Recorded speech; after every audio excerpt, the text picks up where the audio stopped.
What's up, everybody? We're going to get started in a little bit. My guest had the wrong time. He thought it was 7:30 instead of 7 o'clock. So he's rushing to get back. So I'm going to have to wait a little bit. Hopefully not too long. Okay, welcome, H. Rich, China Black. Welcome, sister. Good to see you. We'll wait for more people to come in. And what we're going to probably do until the meantime, we'll just probably just talk about anything for a minute. Anything that's on your mind. I might even open up the panel for you guys to come in. How you doing, Mina? Good to see you. Peace, JG. Good to see you. If you're just coming in, I'm waiting for my guest. He had the wrong time. He thought it was 7:30 as opposed to 7 o'clock. So he's going to try to get it together. Hopefully it won't be too long. So we'll wait for some more people to get in here. And like I said, we could just talk about a few things. Like I said, I'll probably put the link in the chat, and we just kill some time and discuss what's on your mind. You know, what's been going on with some of these people over, in the hip hop world. Mr. T, how you doing, brother? How you doing? Malik Bey, what's up? What's up? How you doing, Malik? All right. Good to see you guys checking in. We got a good show. Like I said, hopefully we can get started real soon. Let's see. Okay. So is everybody good? I hope so. I don't know about you guys. It's hot over here in Jersey, but I tell you, heat wave, man. When it's cold, you want heat. And when it's hot, you want the temperature to be, a little more comfortable. That's just the way it is. All right. Let me get this going here.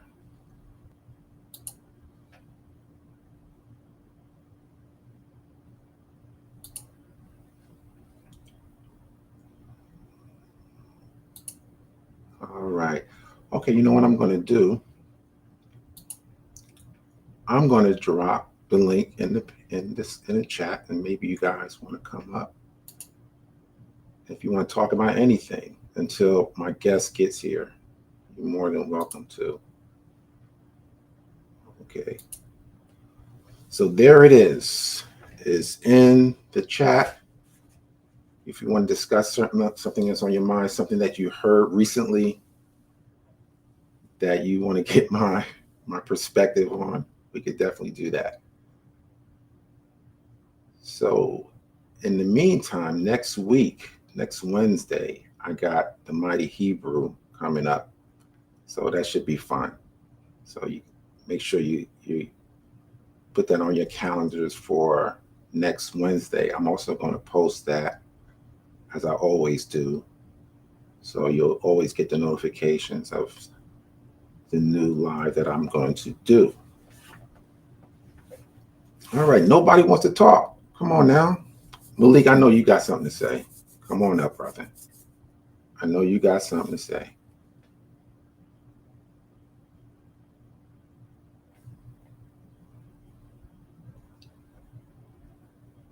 All right. Nobody wants to come up and say, come on now. Come on now. Well, okay. So that's my brother Malik. Okay, here we go. Peace, All right. peace. All right. All right. I said, I know you're not shy. Oh, I'm gonna come say something. Yeah, man. How you doing? All right, right. I ain't too loud, am I? No. You're good. You're I good. I was just thinking. They're always speaking on these instruments, right? Mm-hmm. They always speaking on these instruments. Yeah, Go ahead. yeah, You kind of out. You kind of. yeah. You hear me now? Yeah, Better? I hear you. I got you. Okay, yeah. So what I'm saying is this: I noticed they always speak on these instruments, but they never bring up their music. Mm-hmm. I Mm-hmm. wonder why they never bring up their music because what it is, their music won't coincide with hip hop, or it just sounds so foreign that they know if they bring it up, it won't, connect to the culture at all. Yeah, they know that nobody was, we wasn't listening to that. They know that, so it's not like they could say that, you go to a jam and you heard that kind of. They know that's not the case, so they can't even bring that up. They Yeah, just can't do it. that's sad because that's why I tell people, I was talking to one of them. I was speaking on cultural appropriation, Hmm. and it's like they fall deaf on certain things. So I said, now, do you know what a culture vulture is? Hmm. Because you was invited to this culture. They talking about, well, we lived the culture. Well, you Right, was invited because first of all, the language don't come from you. right. The style of fashion don't come from you, and the way we do things as a people here, what I'm saying, as Black Americans, don't come from you. You come from an island. At the end of the day, we don't have an island to go back to. You do. Hmm. You know what I'm saying? So you migrate here. We didn't migrate. I wouldn't call you an immigrant, but I say, guys, you've been here 100 years, 200 years. Your background don't go back to the 1800s on those census and whatnot that prove that we've been here. Right. And we have no co-creation to none of our music. But you notice every time it comes down to it, they always try to compare us to the white folks. You notice that, right? Right, right. Of course, of course, of course. They don't want to give us no credit for anything that we But created. It's all they don't attributed to white people. that's right. Hmm. How you doing, Renee LaRock? How you doing? It's always comparing us to white folks, but not comparing themselves. Dark mouth. What's up, brother? For those who just coming in, let me remind you, my guest, Minnesota Money Boss, he's running late. He thought the live was at 7:30 instead of 7 o'clock. So he's rushing to get set up. So hopefully in a little while we can get started once he comes in. So that's what we're doing. So again, if you want to say something, if you want to talk about something, the chat is open, or I have the panel open. The link, let me drop the link one more time just in case some people didn't see it. I'm gonna put it in there again. And if you want to say something while we kill some time, we can do that. How you doing, Melanated Warrior? We can definitely do that until kill some time. So if you got something you want to talk about, something that you heard a video that you recently seen that that was kind of crazy, and you want to talk about it, we can do that while we wait for my guests. Okay, so go ahead, brother Malik, if you got anything.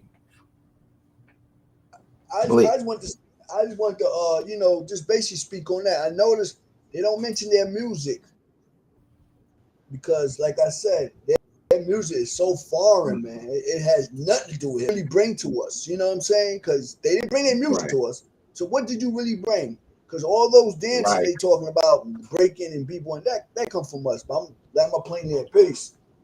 All right, brother. My guest has just arrived. So welcome, Minnesota Money Boss. Peace, Let me peace, clear comrade. What it is? is everything is good. Everything is good. Let's clear Yeah, that up. Now for those, let me see this. Let me get this right. I should have been set up already, but I didn't set up. man. So We both a little twisted on the setup. I hear you. I hear you. I hear you. So what's been going on with you? Man, just working, getting it together. Messing with the studio, doing my clubhouse rooms at night. I'm one of the biggest conspiracy theorists. So I got a Yeah. crew of us, all the like-minded people who be busting it up. So that's it. Yeah, I have a good friend who's like that. He's very conspiratorial. He says me stuff all the time about what's going on. Man, after So, 2020, if you're not a conspiracy theorist, go and find the closest one and keep them next to you. all right. So let me do this right. Because I know for a fact that a lot of people know who you are, but I'm just going to read something so that for those who are just chiming in who don't know, let me get to where it is so I get this right. Uh, okay. So so Minnesota, aka Minnesota Money Boss, who produced for artists like Notorious B.I.G., Sadat X, Corrupt, Big Pun, Most Def, Ja Rule, Trick Daddy, Scarface. The list goes on and on. A Grammy Award winner, also nominee as well. The list goes on and on. For those who don't know, now you know. And so, what we're going to do? Let me play. You sent me something on an Instagram post. You want to talk about that? You gotta remind me. You gotta remind me, and I'll shoot from the hip. Okay, let me get it up here. Let's see. Let's do this. And then you could tell me what this is all about. Let's see. Okay.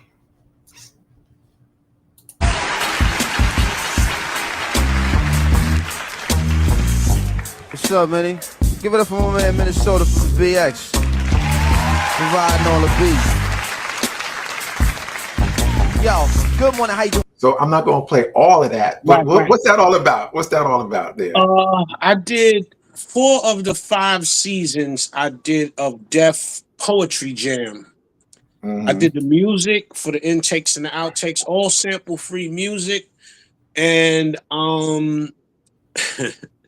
and by the way, that Jamaican lick right there was something I heard one time when I was 13 or 14 years old. It was in the 80s. And I played it over. It's Yellow Man Stepping Out of Babylon. So I played it over. And, everybody ends up using it. Because, I don't want to say they stole it. Because in reggae, they take the same beat and they all go over the same beat. You know what I'm saying? There'll be like 30 people will do the same beat over. So I'm gonna take that back. I'm not gonna say they stole it. I guess when they heard it, they was like, oh, they forgot about that one. But after that, and that was some years ago, but that was Def Poetry Jam. I did all the music when the poets walk on stage, walk out, and I also DJ'd for the set for Yasin Bey, and Stan Lathan. Shout outs to Stan Lathan and Russell Simmons. All right. So you had sent me some flyers, and you said let's tell the story of hip hop through these flyers. So give me a backstory on why you wanted to do that. They've kind of let up a little bit, but anytime we start something, there's a tendency that it's gradually stolen from us. When I was younger, I didn't care about the culture. I'm in it. I'm in the street. I'm in the culture. You don't think about things like this, but I don't want it to be like 100 years from now. Juan Hector Pablo started go-go music, and Hector Lavoe started rap music. People are talking about influences and all this, and I'm not against them. And these are our brothers. I'm 10 million trillion% against so-called African American and Puerto Rican separation. They're our brothers. The wars that happened and all that happened in the 90s in the jail cells, that is over. Black beautiful relationships now. We have our cultural divisions based on music and stuff like that. But what I'm not going to allow on my shift while I'm here is a person to come in and say, we created this, we did this. Yeah, y'all will a part of it later. But at hip hop's inception point, strictly us. I would rather give it to the Geechees from South Carolina before I hand it over to the island of Puerto Rico. And that's just because I'm protecting my culture. It's not a jab at Puerto Ricans. If you notice, the Jamaicans let up. That's true. They sure did. The Jamaicans let up because they know, like, I inherited all my crates. I inherited from a DJ. Mr. Black from Commonwealth Avenue in the Bronx. And I got all kind of Jamaican shots and all that. And I literally have probably 100,000 records here that show proof that they were playing over our stuff. The record will start out like James Brown, then it'll go right. They go right into their culture. But all of their music was influenced by us. Like, they were literally it's still in their culture where they get one beat and 90 people will rock over the beat. I don't know if they Right. call it toasting or whatever, but that's all of this stuff is like the indigenous aboriginal, the African Americans, all that stuff is us, man. So it just gotta stop. And no pun intended, but I love salsa, I love merengue, which comes out of Cuba, and before Cuba, it comes out of Senegal, right? Salsa music, Okay. if you want to get Yes. technical, That's right. more darkies behind your music. That's right. I have to say, now that I had looked at the figures that museums generate, and now that they got this Bronx Museum and there's names attached to it, and I'm not badgering the brothers, but when we're no longer here, this is going to go into the future, and they're going to interject to try and steal down the line because this is how they do. And there is an article talking about how a Puerto Rican, what was it? A Puerto Rican Jew was responsible for the start of hip hop. Right. So, from the street, I could see the play as chess. I could see the 5 moves out, how people are trying to sneak into our thing because we usually let it go. And That's right. that can't happen on my shift, bro. That's just, and it's nothing personal towards anybody. No. I love the Puerto Ricans. I rock with the Puerto Ricans, but this thing about influence, it didn't exist. And from me, I'm from the generation right behind the starters. So my stars as a child was Master Ice from the Jazzy 5, who was an MC, but he played the music in Soundview. Chuck Freeze from the Jazzy 5, may he rest in peace. AJ Lester from the Jazzy 5. The stars of that time was DJ Kenny Ken, DJ Jazzy J, DJ Red Alert, DJ Africa Islam, and Africa Bambaataa. Right. And,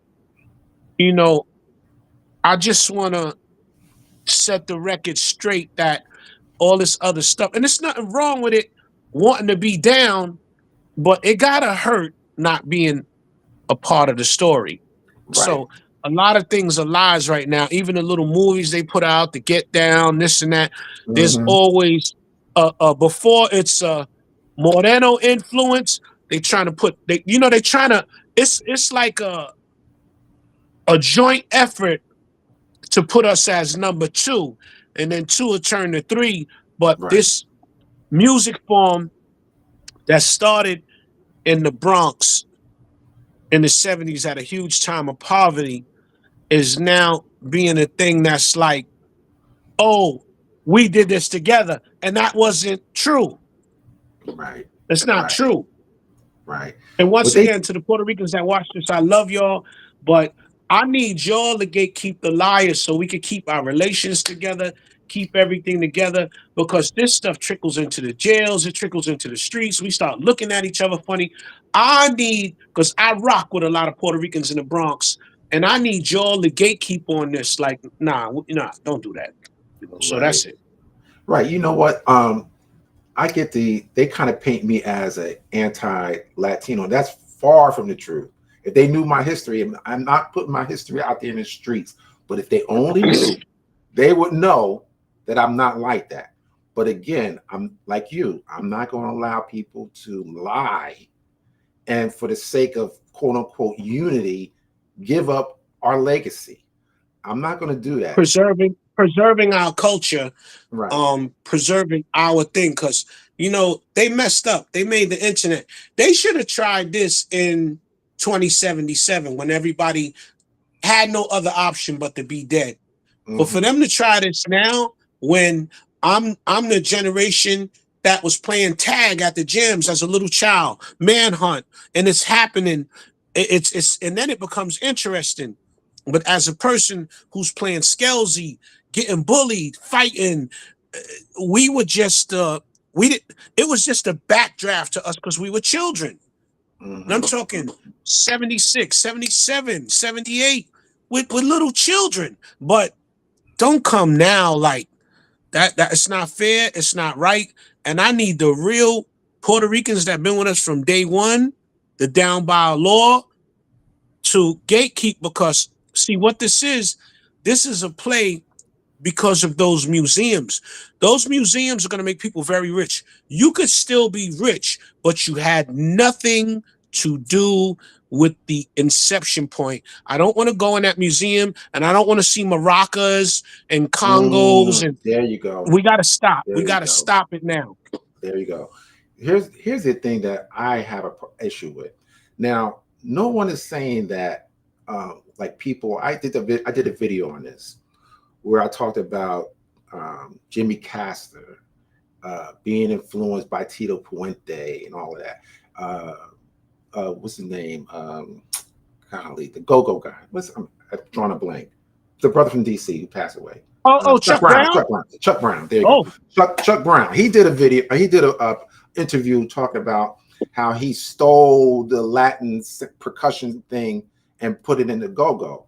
And so I did a video saying, listen, I'm not taking anything from their experience, but you cannot talk about the percussion experience without dealing with the Black arts movement, the Pan-African movement during the late 60s and 70s, when Black Americans were heavily invested in the Pan-African movement, getting reacquainted with that connection to Africa. And that's where a lot of percussionists, if you look at the quote-unquote b-boy anthems in the 70s, all the percussionists were Black American. Where did that come from? Where did that come from? You know? So I want to say this, right? When people say influence, right? If we're going to talk about breaks that were played, as far as I can remember, you have Frisco Disco, Apache, Gangsta Boogie. That was the first break I ever heard in my life. Space Funk. I Can't Stop. Seventh Wonder. Hip hop wasn't based on just Apache. Right. That's number one. It happens to be the hit record of the time, but breaks were picked on. It was us picking our own music that was good. Because if you want to go back that far, they played Cheryl Lynn, To Be Real. That was a part of the jam too. There's a lot of other records. Apache, yes, it ended up being a breakdancing record, but the start of hip hop wasn't about just Apache. Right. There was a ton of other go off, get down records. So, the Apache thing, gravitating that was a mean jam, but there were other mean jams, because now if you cutting up Apache and you playing it, you got 5 minutes to 7 minutes playing the record, and you got to take it off. So what happened? Was there a whole jam based on Apache? No. Now, I don't know. Mr. Biggs and Father Time, they putting their own. They said they're not coming on nothing, but they're gonna blow the hinges off. So, pause. When Kool Herc played in Bronx River in the 70s, the housing authority had mad toilet stools on the roof. They were throwing toilet stools off the roof at Herc because he wouldn't play Apache. You're a disco DJ, bro. And you have a nasty attitude towards African Americans. I'ma say it. Herc did? I don't know. So you tell me. I never heard that. In the initial stages, right? B-boy is really a derogatory term. When people came to Herc's jams, he played for the coolies. He played for a disco crowd. He didn't like that the crowd was coming over from the East Bronx and Webster and all that coming over. And when certain records would come on, they would hit the floor and dance. So they were calling them boyoyoings, like, a yo-yo or a spinning top. Like, that's how the word B-boy was a derogatory term. You know what I'm saying? So, he is one of the founding fathers because he took hip hop out of the cold. Now, remember, this music thing is starting, and you got to take this music thing in the winter. You can't be outside throwing a jam in 20-degree weather. So Herc got it out of the garbage can and got it he started getting it indoors. from my understanding, from my elders that talk about it. Okay. Now, because the Bronx has a culture where it's like people are really like, we don't say nothing until it's time to say nothing. And the people that did this thought they were going to get away with it, but they tried it, and now they're getting a response from people like us. There's so many witnesses. You have to get, he's very animated, but you have to get Stanley, the Green-Eyed Genie. You got to get Stanley on your show. Okay. Because he was everywhere. Yeah. The first time I saw Stanley was when I was 5 years old, and he was fresh. So when they talk about black break dances and then the Puerto Ricans picking it up, 1976, they wearing Pumas and denim suits with writing on them, and getting on the floor with my Easter clothes. So when we got up off the floor, they carried it on, and much love to them. I remember a crew, Puerto Rican crew from my old block, 183rd, Crotona, Prospect, Southern Boulevard, called LTD, the Latin Dancers Incorporated, and they was nice, and they tore the floor up. But we did it before they got down on the floor. That's all we're arguing for is inception point. Right. So exactly. Whenever you ready, I'm ready to get to these flyers, man. Okay. Before I do that, let me ask you this question. I hear Green-Eyed Genie talking all the time. He created hip hop. Just briefly, just tell me, what does he mean by that? It may be a little micro delusion. I'm not old enough to say, but at that time, I want to say this. In the 70s, nobody had money unless you were a Harlem dope dealer or you were a Bronx dope dealer. And Stan was already hustling, digging pockets, all of the Midtown hustle. So he was always moving around. So he was Stan in the 70s was a big deal. He was a light-skinned dude. He had the light eyes. He had the gold afro. I don't even know what color his hair is. That's not my business. But, I remember him as my cousins, my family has been on Fordham Road throwing 3-card since the 60s. And, Stan was probably a part of that. He was out. He was moving around. You had to have some extracurricular activity to be getting money. Now, my generation was too little. We're playing tag, manhunt, ring alivio, spin the bottle. We're sneaking in the Bronx Zoo when it's closed. We're sneaking in Botanical Gardens when it's closed. But and this is before I moved to Soundview, 183rd Street. When I moved to Soundview, I saw Stan. Stan was everywhere. That's when I know, that's Stanley. So when he says he created it, him moving around, like people didn't have movement. He had movement because everywhere I would go, he was there. Late 70s, early 80s, Stan was a fixture. He was down by law. He was behind the ropes. He was there. So, when he says he created hip hop, I don't know the inner workings of it, but I will say everywhere that I went to a jam, Stan was there. Okay. So, being a little older, I want to say when I first saw him when I was 5 or 6 years old, he looked like he was about 13. He was a teen. He was headed in his teens. And out then, and back then, not out then, back then, people were outside. Children were outside because there was no such thing as taking children. Okay. So your parents, you had two things. You go outside, have your butt up here for lunch, have your butt up here for dinner. When them street lights come on, get your ass upstairs. That was the cardinal rule. And we played all day. We fell. We cut ourselves. We ran. Car coming. There was free range childhood. We was outside.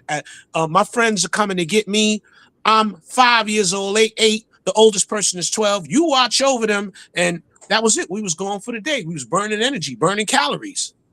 So, back then, when you young, older people are amazing.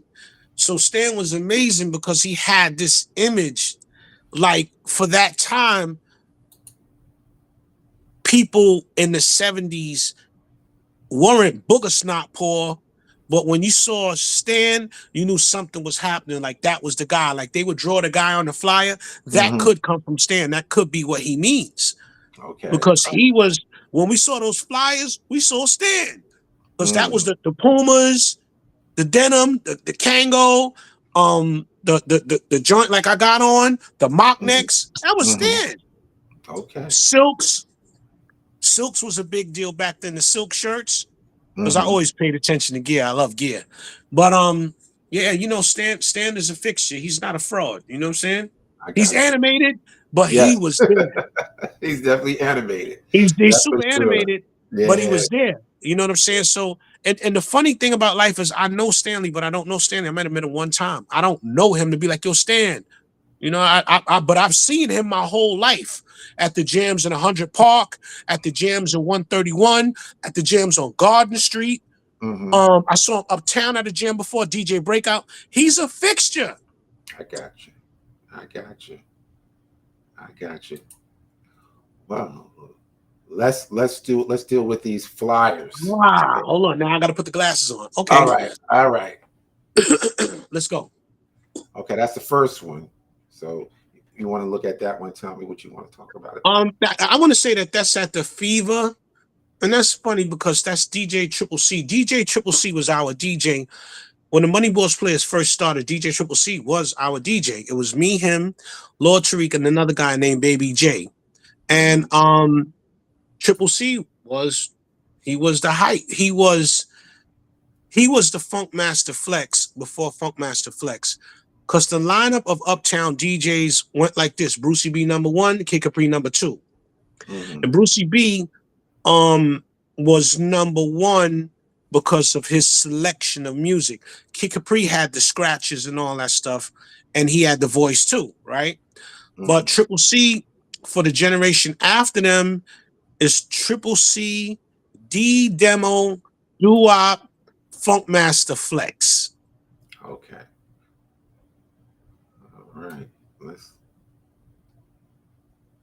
What about this one? That would be a receipt. Oh, that's a receipt. Okay. This is a receipt. If you look at these flyers, you're gonna see Bambaataa, Grandmaster Flash, Breakout, and Baron. Now, Breakout, I don't know Breakout. I never met him, but he used to come over to Soundview in his car, and I love this. This is my favorite car on earth. He was driving a Mangster 2+2. Oh man, I'm gonna get a Mangster and pull it out and come through New York in it. I'm gonna get a Mangster 2. It's Mangster, yeah, Mangster 2+2, which is known as a Doom Buggy. And he had the Breakout is the first person. I'm 8 years old.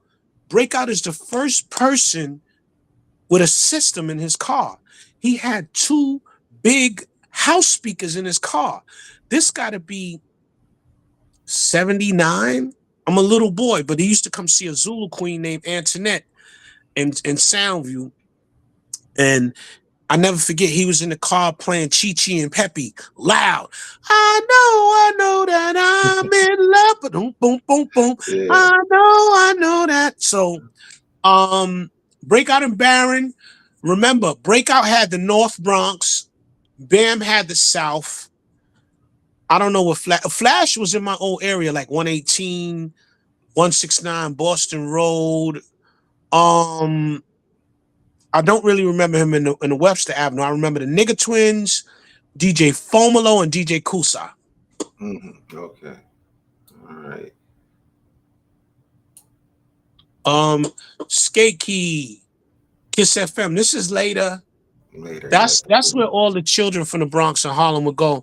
We would either go to skate at Skate Key, and then there was Rooftop, and later on there was the rink in Bergen County in New Jersey. I don't got much to say about that one there. That was a Kiss thing at Skate Key. You're right. Okay. What is this at Truman High School?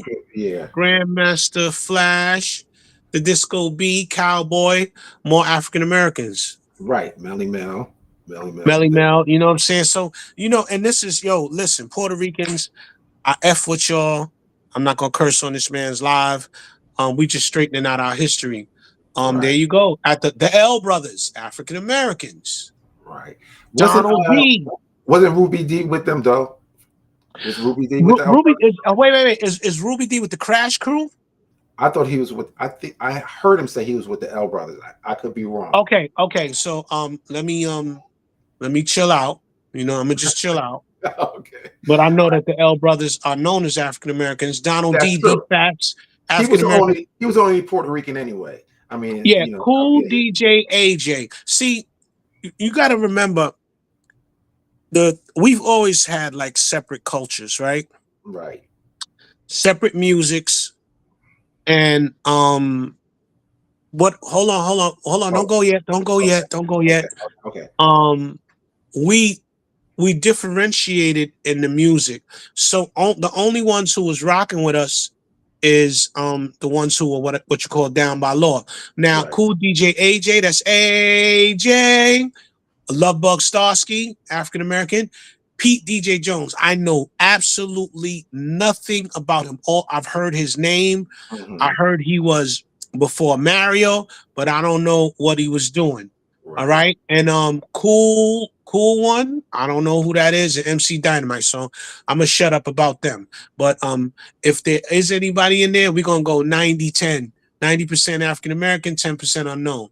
Right. Mean Gene, African American. Right. Get a good. I hope they can they see this big on they if they put it on Right. their TV screens? Okay. Yeah. They can see it. Me and Gene, Cool D, Tyrone Mix. So you said you didn't know Cool D and Tyrone and Mixologist. I guess that's who they referring to. So I want to say this. My people in Soundview, there was another DJ who was a close friend, and he ended up trying to become a producer for a second. But his name was DJ Kenny Ken. He was down. He DJ'd. DJ Kenny Ken and DJ Clark Gable. Mm-hmm. These are two of my OGs from that time. Africa Bambaataa, Bronx River Center. I don't even have to. We could just stop. You could read the names off, and I'll just tell you what I know of them if I know anything. Oh, your vision probably better than mine. You got Jazzy D Productions and Brother Disco, Breakout, DJ Baron, the Funky Four MCs, Chirac, Keith, Chirac, yeah. So what I want to mention to you is this, right? These guys that are in the jam, in the jam way, are ex-gang members. See, the thing about hip hop back then, you remember when hip hop, when KRS said you couldn't bring out your set with no hip hop because the pistols will go clack clack clack. Right. If you didn't have a juice card and you brought music outside, mind you, this is the era where people were getting killed for sheepskin coats. Mm. So if you brung a DJ set outside, somebody was pushing up on you. You had to be a part of a team to come outside with music. That's right. Yeah. Exactly. So what's this? Rappers Academy Awards, 1983. 83. Things are starting to change. I don't know about that one, so don't get me the line. All right. Okay. I'm not a cat master. You know what I'm saying? This looks like what is this? This looks like a Skating Palace. So I want you to zoom in if you can on the address of Skating Palace. Now, Skating Palace is in between three housing projects. Monroe Projects is across the street. Bronxdale Projects is across the tunnel over the Bruckner Expressway. Classen Point Gardens and Soundview. Mm-hmm. You got the address? Let me see. 930 Boundview Avenue, Bronx, New York. Soundview area, Soundview Projects. Well, so that was So that sounds Soundview. Yeah. Mm-hmm. Right. So Mario would also spin inside of the Skating Palace when we were little children skating. Mm-hmm. Okay. All right. Yeah. So let me see. So Happy Father's Day program, whatever. So this is Claremont Center, Funkorama. This is very important. Who's spinning? Now Claremont Center It's a nice big basketball gym that could probably hold 1,000 people. It's huge in there. Now, who's on this flyer? Let me see if I can find it. Because what I remember on that side of town was the Nigga Twins, DJ Kusa, DJ Fomolo. Because, you know, back in the days, my family was one of the biggest families on Webster, 1260 Webster Avenue. That's who would be downstairs playing music. And on the 9, the Nigga Twins. All right, who is Holly Bow and Funky Man and Pook D and Ike B? I don't know who I don't know. I don't know none of them. I don't know none of them. Okay. All right. Well, let's move on. Okay. Let's see what we got. But this is a 2-block radius. It's 169 in Webster, Park Avenue, Washington. When you get to Washington, that's the infamous the 9. When KRS says the 9 Live Crew, the site report. The 9 is one of the most. This one of the roughest areas in the Bronx. It always has. It always will be. But yeah, the 9 is because it's a concentration of black people. Fulton Avenue, Franklin Avenue, 168, 169, 170. So if you threw a party out there back in those days, you were going to easily have thousands of people come. All right. Well, this one is called the Charlie. Oh no, that's late. That's Foxy Brown and Little Kim. That's later on in life. Right. We could go, yeah. That's another one later on. That's DITC. Those are my guys. Lord Finesse, Showbiz, and them. What is this? Oh, I think this is late to 93. This is do you know what's funny about that night? They had a talent show in there, and everybody that was going to become anybody in the rap game was there before they were celebrities. I'm talking about dirty, stretched out T-shirts. Biggie was there. He performed Party and Bullshit. Everybody was there because Matty C's Italian and black, right? And Matty C, Scott Free, Sean is Sean from Loud Records, Scott Free, Matty C. 3 dopest A&Rs in the world. Loud Records turned it up.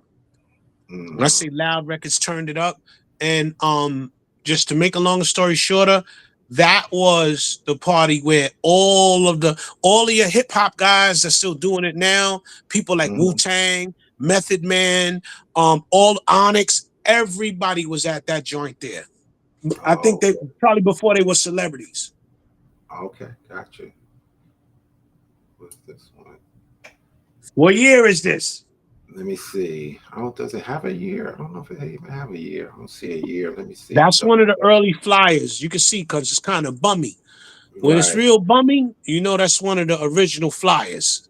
Yeah, it doesn't seem like it has a date on this one. Okay, but that's one of the early ones. Baron, KK Rockwell, Keith.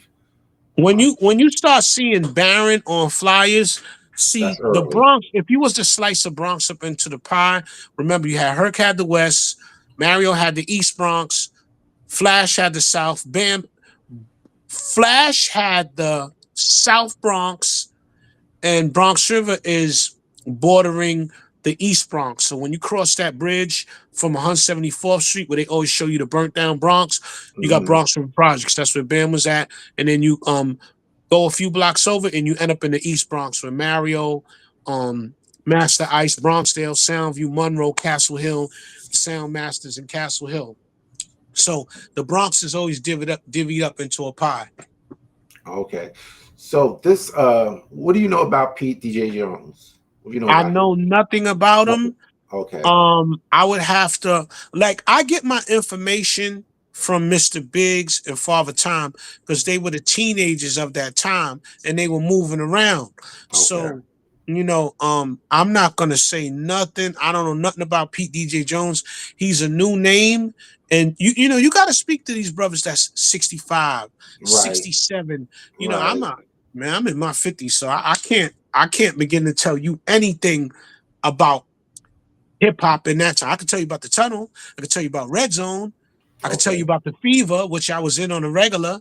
It turned to the Devil's Nest for a while because the black people were getting so violent in there.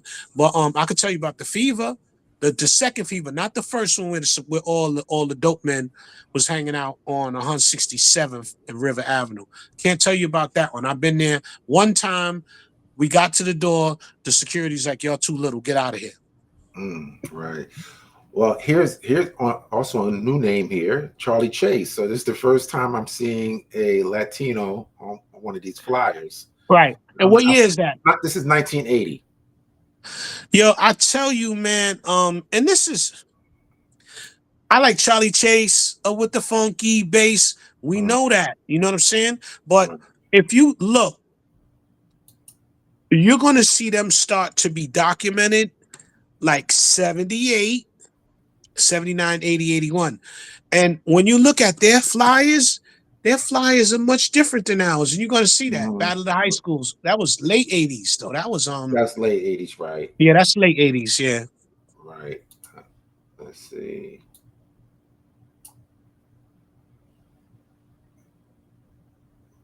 Present the big. Let me see if I could.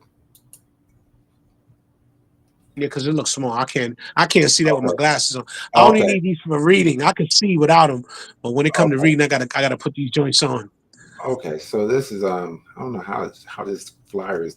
It's kind of, I don't know how it seemed like it's two different things or two or three different things on this particular. It might be. Yeah. You got a date on there? Can you see it? Can you see a date? Let's see if I can see a date. Let me see. No date on that. You see, promotion made the flyers a thing because you got your party. Word of mouth was good, but what they would do is they would give the flyers out at the high schools. This was the high schools. All they would do, Monday they would be at this high school, Tuesday they would be at that high school. Once they hit about 4 or 5 high schools, word of mouth, it's everybody's on. It's like, yo, we going over here. So that's how hip hop worked. Buddy Esquire, Brothers Disco, Ecstasy Garage. I couldn't tell you nothing about it. Okay. All right. What names are on there? Is there any names that stand out? Keith, KK Rockwell. You know what's so crazy? Keith and them, man, I want to see if I could get in contact with them. They from Soundview. Keith, if I'm correct. Dark-skinned brother, real black. All right. Brother Disco. There's another Brother Disco. At the Bronx High School of Science. Bronx High School of Science is across the street from Clinton High School. Brothers Disco. I heard the name, can't tell you nothing about him.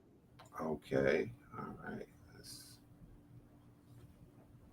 Let me see. What is this name here? 7 p.m. until now. I'm trying to look for a date. I don't see a date there. All right. Let's go to the next one. This is kind of wow. Crazy. Let's see. Open it so I can open that a little bit. The Brothers Disco, another Brothers Disco, the Breakout Crew. Let me see what other names I can. Mario. Where's Hector Lavoe? I don't think we're looking for him. Oh, they go Charlie Chase and the Fantastic. No, that's the Fantastic right there. I think the Cold Crush. It's a battle. Oh, okay. That's when they beat my guys up. That was like it was crazy to see the Cold Crush lose. We felt that in our heart. But the Fantastic did some routines on them. Okay. Yeah, that was a moment. The Skating Palace, Grand Wizard Theodore, Cool DJ AJ, DJ Smalls, don't know who he is, Busy B Starsky, DJ Kev Rockwell, Treacherous 3, Kumo D, LA Sunshine, Special K, Disco King Mario. Yeah, Disco King Mario's daughter's in the chat. So beautiful. Beautiful, yes. Beautiful. How you doing? I hope all is well. You know, we up here fighting a good fight. That's right. You gotta bring that one over. Yeah, just the kid in the back with his hat backwards. I know who he is. He was just down with Zulu. I think you got Powwow. There's Mario in the burgundy sweatshirt. Right. Next one. Bambaataa. I think you may have Sha-Rock in there. I know Jazzy J is in the picture. I think Biggs is in the picture all the way to the right. Okay. Yeah, we gotta stop it, man. Like, Yeah. cause I see them, they happy since you slowed down. Uh-oh. Uh-oh. You hear, first and foremost, rest in peace to Blackjack from Bronxdale.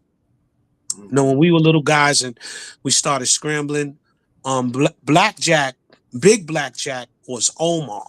You see the wire when the block clear out. Right. We see that bow-legged guy walking on his tippy toes coming down the hill. He must have just came from sticking people up in Castle Hill. But we see him all the way up the top of Soundview Avenue coming down Randall. Everybody be like, Blackjack, Blackjack. Pew, pew, pew, pew. Everybody would disappear. The Bronxdale guys have always been, like, when we went to high school with them, they were all 5%ers. My block, Soundview, Commonwealth, and Randall, Cozy Corner, Academy Gardens, was always the drug block. It was the biggest drug block in the Bronx. There were two big drug blocks in the Bronx. It was Soundview and 170 in College. Those were the two big heroin outlets. And I heard that Watson was going. I can't say nothing about Watson. This is the 70s and early 80s. Before Puerto Ricans had the dope, blacks had the dope. Okay. So you had these notorious figures, and one of them was Blackjack. And when we would see Blackjack coming down the hill, the corner would clear out. We didn't want to find out what that was going to be like. So for me seeing Mario, I just remember him with the gray sweatpants doing the snake and all that stuff, but we didn't understand what was going on. I didn't know that Mario at that time was one of the founding fathers, but he was outside with the music. And it's coming out now that Mario is a gangster.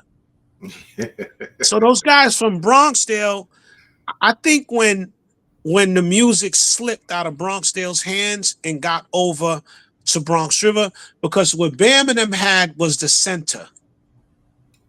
So Bronx River Center is big. It's a big basketball court. It's just like the basketball court on where the Nigga Twins are from, 169 in Washington. So you could get hundreds. You probably could get 1,000 people in there or more. So that's what Bam and them had, and they are in the center. And Bam looks a little nervous. And you see Mario, you see little Blackjack. His brother said hip hop started with an attitude. Yeah. Mario got the attitude in his hand, because you running around with a sheepskin coat back then was like running around with a chinchilla, a Rolex, and some good diamonds on now. That was a part of a uniform that you couldn't wear that unless you was about that. And if Mario was walking the street with that hammer on him, I'm pretty sure somebody was like, yo, A to the motherfucking K. And he probably had to turn around like, yeah, A to the K. And they was like, all right. Right. You couldn't move around like that unless you was about that life. I got you. Which one is this? Let me see. It's let me bring it down a little bit. It's a happy to announce. Let me see. Lord Jack is back. Whoever Lord Jack is. I couldn't tell you. Okay. And this is messed up because hopefully these people are alive. A great hip hop interview is going to be with the civilians, the housing workers of the 70s, the regular people. You got to dig in the groove and get them, because I'm going to tell you who could have told you all about this, who was there for Reception Point. Mr. Freeze from the Jazzy Five, bless his soul, rest in peace, Freeze. But Freeze was a Soundview dude, but he had a Bronxdale temperament with him. Okay. Audubon Ballroom, who you got? Is that a Grand Wizard Theodore, the Funky Four? Yeah, Grand Wizard Theodore, Funky Four, and Love Bus Starsky, and let me see who it is. Kaz, Cool D, Grandmaster Kaz and Cool D, special guest Cool D. I want you to interview Ike C, Little Rodney C. I would love to. I actually, I'm gonna see if I could get a line on them for you, Truth. Okay, for sure. Now this is deep. This is a community center party because Park Lane is a building across the street from Stevenson High School. Nice building with terraces, nice building, like a white building with terraces. And I didn't even know you could throw a jam in there. Like, they must have a nice sized community center. This is another one of those small community centers. Park Lane is a nice building. It borders Stevenson High School's across the street, and then a block away is Stevenson Commons. And across the street from Stevenson Commons is 131, another place that Mario would jam when we were children. Mm-hmm. Okay. Let's go to the next one. Grandmaster Melly Mel and the Furious Five. Wow. And who is Sweet G. Yeah. Games people play. That's Sweet G. Yeah, So this got to be later on. Without me, and I can't see no dates. This got to be like 80 something. Spider's Web. That's up on Gun Hill, I think, or Uptown somewhere. Right. Yeah. There's no date as far as a year on this one. Right. This is an older one for sure. Now this 77. That's an older one, right, for sure. Now this right here, Disco King Mario. December. So we going into 78. This is one of hip hop's early flyers. Okay. Disco That's King an early Mario hip hop and the flyer. Chuck City crew presents the Chuck City. DJ And Africa look, Nevada. now the Chuck City crew is from my projects.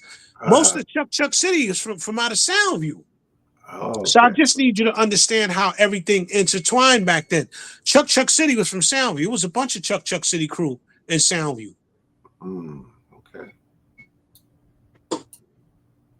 Another Chuck City Sure Shot production presents Disco King Mario.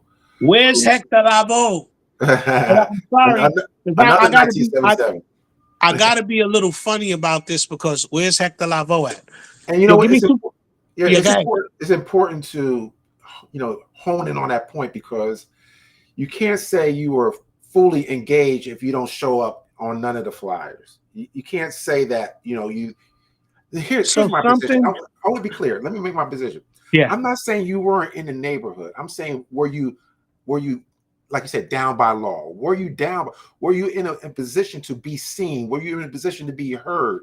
Clearly, you wasn't, given what we've seen on these flyers. There are very, very little that is mentioned about any Latinos on these flyers so far. We went through 30 of them and only seen Charlie Chase on one of them. Go ahead.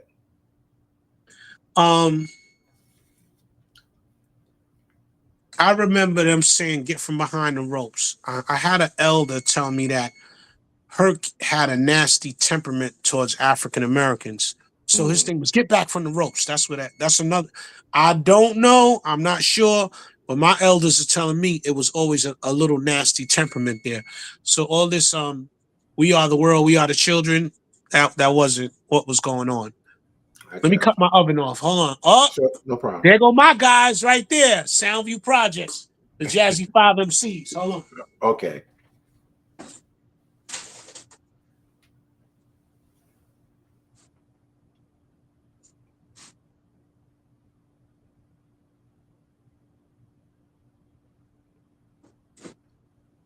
To the chat, if you got any questions, we're going to be, you can ask some questions soon. So get your questions together. And you can definitely ask some questions and we'll read them off and answer them. All right.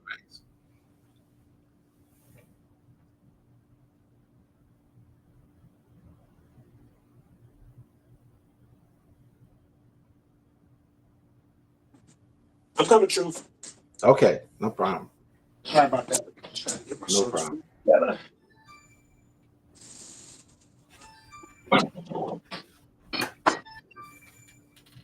Yes, sir. Sorry about that. Hold on for 1 second. Okay. What's up, Faith? You want in? All right. Give me a second. All right.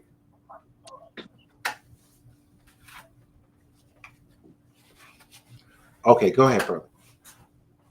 Yeah, so the Jazzy 5 MCs,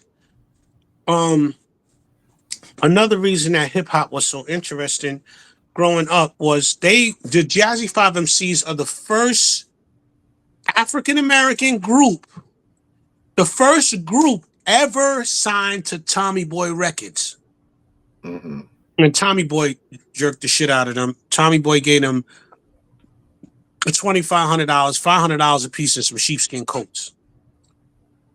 And they made the first record ever off of Tommy Boy Records called Jazzy Sensation. Can you feel it? Can you feel it? My Jazzy Sensation. But the thing that was so dope about it, they lived right with us. We saw them every day. Oh, you know? So and I joke with Kaz, but you know how the student sometimes supersedes the teacher? They didn't have a long run, but their performances and their routines, I think they was on the Cold Crusher's ass. Oh, okay. But, you know, Kaz be like, yo, cut that out, Minnie. Because Kaz is my guy. Kaz is from The View, too. You know what I'm saying? I mean, he was living over there with us and stuff. So, but Kaz, they was on the code. They was ready. If they had not got distracted by things that were coming, they would have been really something. Mm-hmm. They never got to do an album, but they were a major part of it. And their DJ was Jazzy J. How you gonna have a Jazzy 5 without DJ Jazzy J? Right.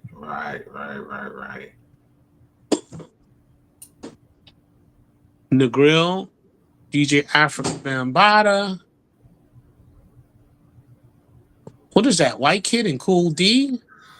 Let me see what it. Jazzy J, Ike C. You got to get Ike C because Ike C is like fit, man. He's still, he's young. He don't even look his age. I don't know what his age is, but he don't look it. And I know when I was a little boy, he was a teenager. Okay. You got to get Ike. You got to get Ike.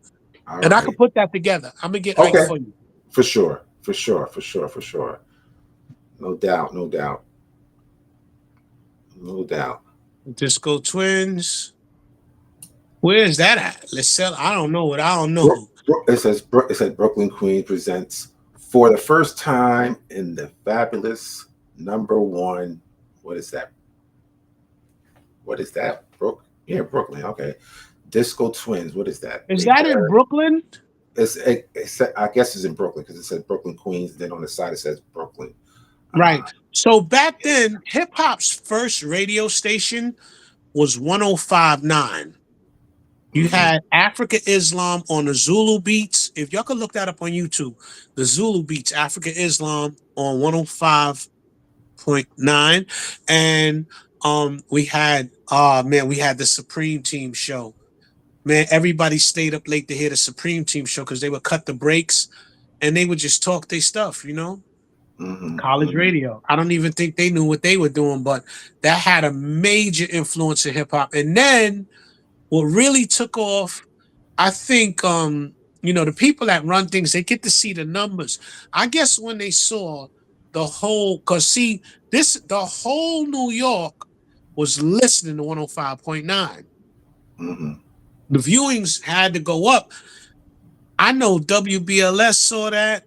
And the next thing you know, we had Mr. Magic. And the next thing you know, we had 98.7 KISS. But that all stems from 105.9, the Zulu Beats, Africa Islam, Supreme Team show, DNA and Hank Love. They had a show, but and the Awesome too. Can't forget them. But the DJ DNA Hank Love show was a hip hop show, but they were kind of corny. So I know the ratings would go down when they came on. But if they were smart, they would have turned it up. Skating Palace, Disco King Mario. What year you got? I can't see the year. Let's see. Let me see if I can see if it's a year. 81. 1981.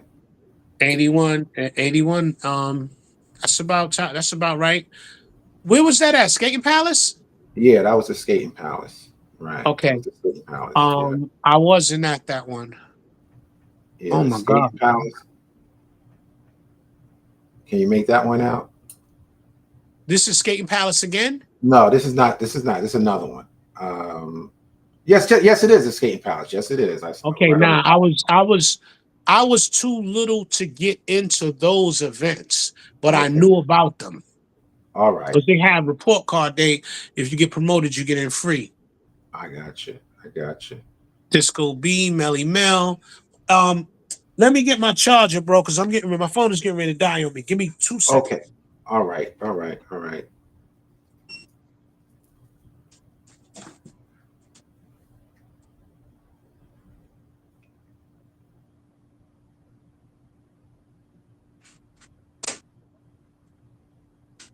Yeah, I got my charger. Let me get my extension cord here.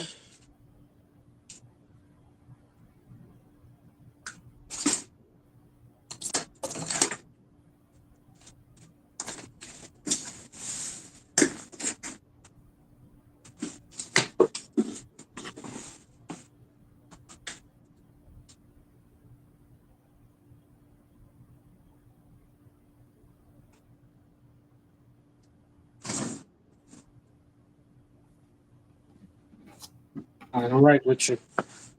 Okay.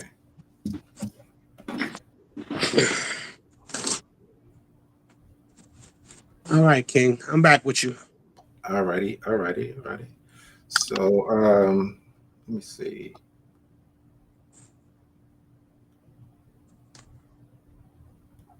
All right. So, what about this? We're almost done with our flyers. So, Okay.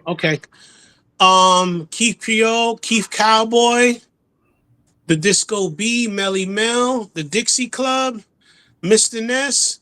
I'm still waiting to see Tito Puente on the flyer. And where's that at? Hold on, before you skip that out like that, where was that at? let's see. The Dixie Club, whatever that Dixie is. Club, what's the address? 884 Freeman Street. Yo, bro.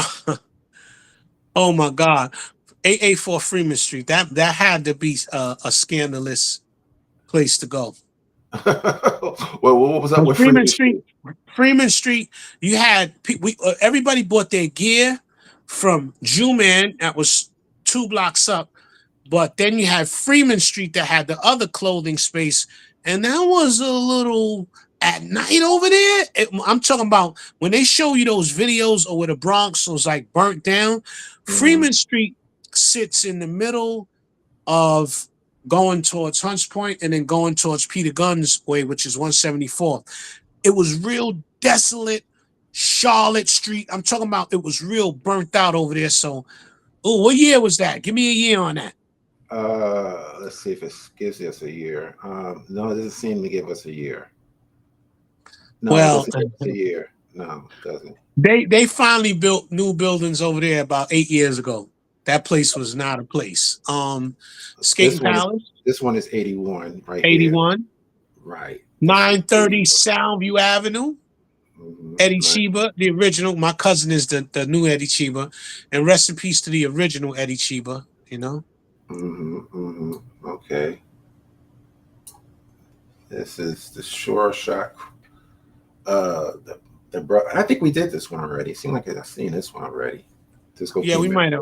Yeah, I think when I see Breakout, you know, I don't know. I don't know. I'm not skilled with Breakout, but I remember Breakout being a prominent figure. You would always hear him shout it out, and I remember his car. Okay. We might have did this one too. Clark Kent. Clark Kent is it's funny because DJ Clark Kent is my man. Bless his soul, he passed away. My man, Little Tone. Little Tone was real fly.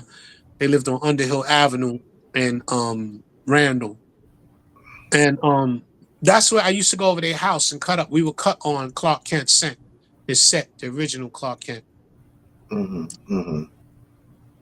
right. Let's go with this one.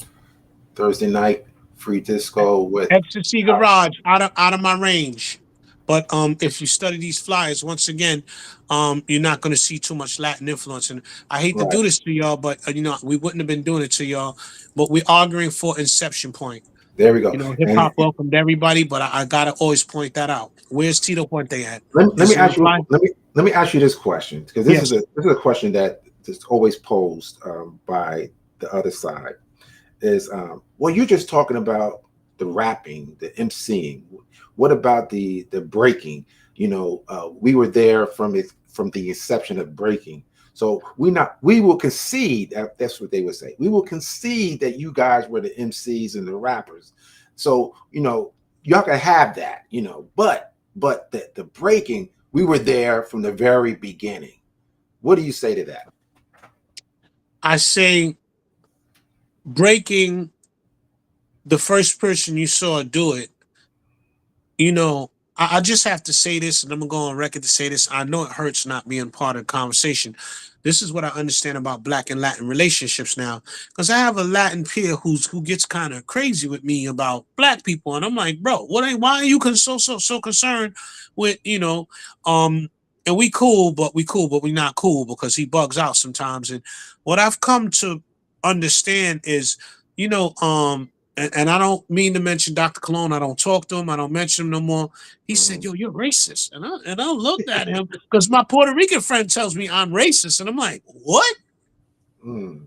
Like, first of all, to be racist, you have to have a reason to be jealous. Right. If I'm recanting or remembering my history, I'm not jealous of you. You never did nothing fly. Mm.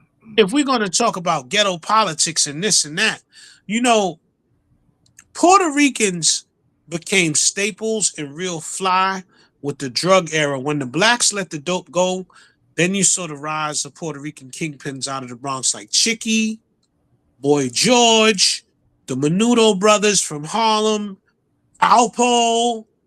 You started to see, and they were always with us, but when the game was predominantly dominated by Black folks, you know, in the 70s, everybody was poor. But with the exception of dope dealers and working people, and, you know, Puerto Ricans didn't have the power to bypass the imaginary Black line unless you was down by law. Right. So I'm going to say this. If a crew of Puerto Ricans brung out a DJ set in the 70s to dance and play music, guess what would have happened? And it happened many times, and I heard it. The stick-up kids would take your equipment. Mm-hmm. Mm-hmm. So, you know, there was you got to remember, man, in the 70s, African Americans were mean. Everybody practiced karate. You had gangs, and more gangs. You got to go watch Flying Sleeves, 80 Blocks from Tiffany's, Rubble Kings, to just imagine what the smell of the Bronx, fire and brimstone, denim, writing on the back of the jackets. We kids and we scared. 5, 6, 7, 8, 9 years old. And they walking around and everybody was in shape. Okay. Everybody was in shape. You know what I'm saying? And fighting, karate movies was a big thing. There was the karate, the boxing. So you could come out when the music was out, but they weren't the domineering force. African Americans were not friendly. They would take your shit and they would beat your ass. Mm-hmm. Okay. All right. Straight up. Bullying was a common thing back then. We did that one already. Skating Palace, March 23rd, 1981. Yeah. Baron Breakout. Okay. November 4th, 1977. Interesting. Mm-hmm. Mm-hmm. We're almost through. The Aquarius, whatever it is, Jazzy J, Red Alert, Jazzy 5. Jazzy 5, I've never heard of that. Master Ice. That's the Jazzy 5. Can you feel it? That's the guys. Yeah. Oh, and DJ Jazzy J. They were down with Zulu. Okay. I think Freeze, up until a certain point, Freeze was Chuck City. But I guess when all this took off, you know, Jazzy 5, maybe he was Zulu, maybe he wasn't. But Freeze was a real tough individual. He wasn't he was cool, he was friendly, but he was stern. You know what I'm saying? Mm-hmm. Mm-hmm. Mm-hmm. Let's see. Black Door Productions. Where's the address? Let's see. The address is 884 Freeman Street. Same place before. What is it called? Examaka Playhouse. Okay. How you pronounce that? You I know? don't know. You don't know? Don't get me the line. Okay, because I don't know how to pronounce But that. you see how for the jams, you had to come away from the west side. The west side of the Bronx was classy. And the last thing they were going to have on Cedric, Cedar, River Park Towers back then was a bunch of niggas playing loud music. Right. Right. So we gotta chill out, you know? Break out Baron Funky 4MC. Stevenson High School. See how now if you look, all of these addresses are stemming from 174th Street, Freeman Street area. And now where you had the Puerto Ricans were always on Cypress, Watson, Hunts Point, Fox Street, Freeman Street. Now, when you look at the addresses on these flyers, notice how everything is taking you either uptown with Barron, Bronx River in the south, Park Lane, Stevenson High School, 123. All of these are like the Bruckner Expressway separates the South Bronx and the East Bronx. So all of these addresses are stemming to the Soundview area. Okay. Why aren't these now? I know Herc used to DJ in the PAL on Webster. That's, I want to say, 188th and Webster Avenue. A lot was happening up that way. You know what I'm saying? So you're going to see Webster, because these is housing projects. Hip hop was being propelled by the housing projects. So what does this one say here? Hold on, I'm getting a phone call. At Taft High School, Charlie Chase, Tony Tone, 170. This is 170th and up the block from College Avenue. It's going to be like College Avenue and 170th. You said Walton or Taft? Taft. Yeah, Taft is on 170th Street, 170, 171, 172. So once again, this is down the block from the N Twins. DJ Kusa, DJ Fomolo. So it's easily accessible from the west side. Like, we got to look at travel, look at the addresses, because there's a pattern here. This is a predominant African-American area. Okay. You know what I'm saying? Everywhere you go now in New York, we're intertwined, Puerto Ricans and blacks now. But back then, you had pockets. Puerto Ricans had this block. Black people had 17 blocks. You know what I'm saying? Now it's more salt and pepper, but back then it was just pepper. I got you. So the idea that we did it together is impossible given the time period. The time period, the temperament. The time period, the temperament. If you go to even now, if I'm black and I lived on Freeman Street and I was part of the Ghetto Brothers, I'm gonna be with the Puerto Rican gang because these are my boys. They from the building. They from the other building. We flipping on pissy mattresses together. Of course. You know what I'm saying? But in those areas, like Freeman Street is a pocket. It's not a hood.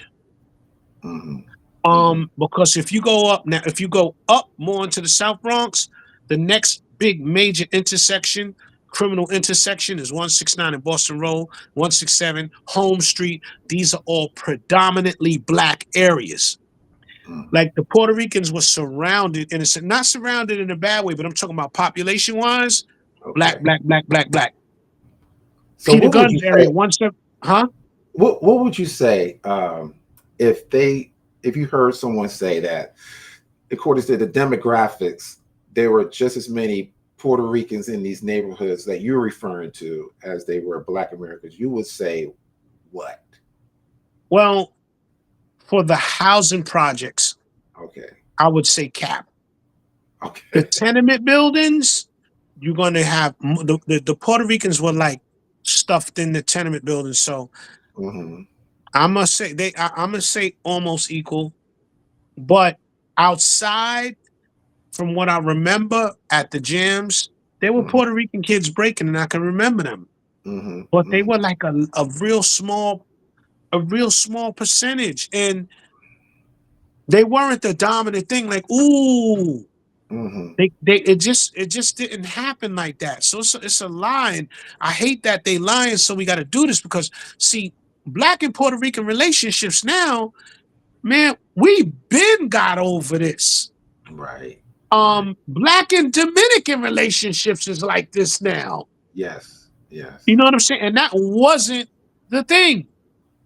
Mm. Everybody, you put us near anybody, everybody loses their woman to Black men. I'm sorry. I'm sorry. I'm sorry. I know that's the beef. I know, right? Anywhere you drop us at, yo, look, if you drop Ethiopians next to us, you're gonna see the Ethiopian women are gonna want African American men. You drop the Indian girls, watch the blacks are getting ready to pop India wide open. That's true. That's happening now for sure. Whenever they want, everybody wants a piece of the magic. Mm. You know what I'm saying? Mhm. So, I mean, I understand, and there's something about the genetics of us that draws all the cultures in. Right. I don't care if they white. I don't care if they, you know what I'm saying? Because you drop us somewhere, the women are going to gravitate towards these so-called men that are supposed to be shiftless and poor, and you can't drop us nowhere. Everybody's coming to us. Right. I have a brother. You familiar with DJ Phase, right? Yeah. Yeah, he want to ask something. He asked me could he come in, and you don't mind, do you? Oh yeah, yo, I like Phase, man. You know what I'm saying? Because see, here's the thing about Phase, right? I don't know Phase, but us Okay. being from Soundview, I've saw him, and this is how ill hip hop is. I didn't even know he was a part of the part, but I know his face. Okay. So yeah, bring that brother in. All right. Well, I just sent him the link, so let's see how long it takes him to come up. So let me see. Well, And you know what? Yes, See now, Phase is of the age of the generation above me because it was the generation and then it was gaps. So Phase probably know my man Father Time from Bronx. He know Ant Green. That's Father Time, and he know Biggs in them. Mm-hmm, So I definitely want to hear what he got to say because Phase be kicking it. Okay. All right. Let's see how long it's going to take him to come in. I just sent the link. So let's see. So in the meanwhile, till he gets here, you got any more questions for me? Yeah, bring Phase up. I love this. No. Hey, I'm here for you, man, because I know you want to go over these things. Truth, man. There's a theft in progress, man, and I understand. Like we're so understanding. Y'all want to be a part of the thing, and I'm sorry. Can I say the N-word? I prefer you not. Okay. Well, ends is always been the thing. And I say to one of my brothers, what's up, Phase? I say to one of my brothers who's Latin, and we have arguments. He'd be like, Minnie, you're racist, because he watches these and he calls me a racist, which is mind-boggling to me. But it must hurt to not be a part of the conversation. What's up, Phase? Peace, and greetings, kings and queens. Peace and greetings. Glad to see you. And listen, before we even start anything, I want to congratulate you on the time period that you were a part of something, because you went to a period that you knew of, and still you could see no Puerto Ricans. And I mean, you're speaking the truth, and that's just what it is. So it's not something that you're lying about, because you're not. You're telling your experiences and what you see from that point until now. And so that's one thing that I gotta applaud you with, and you're much younger than me, but I applaud you. Yes. Those when we left off and the other generations left off. I'm glad to see you and that generation took the thing. So I'm my age group we were terrified of Flip from Bronxdale. Derek, little black Derek. Derek. We had to fight Flip when we would go over to the jams. Like, but we had to go because the music was the law. And one thing I remember Mario playing was dun dun dun dun dun. Disco, disco. So, FaZe, I want to ask you something. What was the biggest jam ever in the Soundview area? Actually, there was two of them that I could remember. See, what happened with us is that we left it at an early. We left it, and that was. Now we look back at it as saying, what it probably would have turned out if we hadn't left it. But we left it, and I to be honest with you, I'm gonna be 100% transparent. The reason why we left is because, and this young people, they could get mad at me all they want to, but we left because Puerto Ricans came in and messed up the breakdance. Stop right there. And this is no pun intended. So the time frame that he's talking about, I went to IS 174, right? And IS 174 is the junior high school it's in the middle of Castle Hill and Soundview projects. And then you had IS 131 where they would have the jams too. But we used to wear, remember mock necks and Lees? We started that. We started. So hold on. We started hold on. Mock necks. I'm gonna tell you why black people in the Soundview area stopped wearing Lees. We stopped wearing Lees because Puerto Ricans started wearing them. And that's the same thing and why we stopped breakdancing and we stopped. Listen, this is, and you, maybe y'all guys can relate to this. Now, we were kids when we were breakdancing. And so when we were doing that, we started getting older. So now imagine breakdance, you go into a jam and you breakdancing against a girl. Unheard of. You want to hustle with the girl. You want to hold the girl. You want to do the freak with the girl. You want to do that. So FaZe, tell me if I'm right. Summer 76, breakdancing was over for black people because we started getting fresh. And your man, I've never formally met Stan, right? But I remember Stan was a staple in the 70s. He got that from us. He got that from us. They'll tell you they got it from us, and we got it from the real gangsters. Okay, the real gangsters. Before I moved over to Soundview in 1978.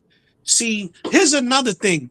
Hip hop took off because when that blackout happened in 1977, everybody stole equipment. My side of the Bronx, we had Tremont down the block.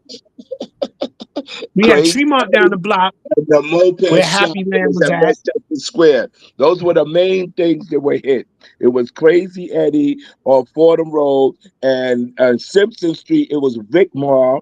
Vic Mar was on Simpson Street, and the moped store was at Westchester Square. So if you know about it, at that time after the blackout, everybody had mopeds. Everybody had mopeds. Everybody had mopeds. And so the Gemini mixer and the Newmark mixer were out at that time. I think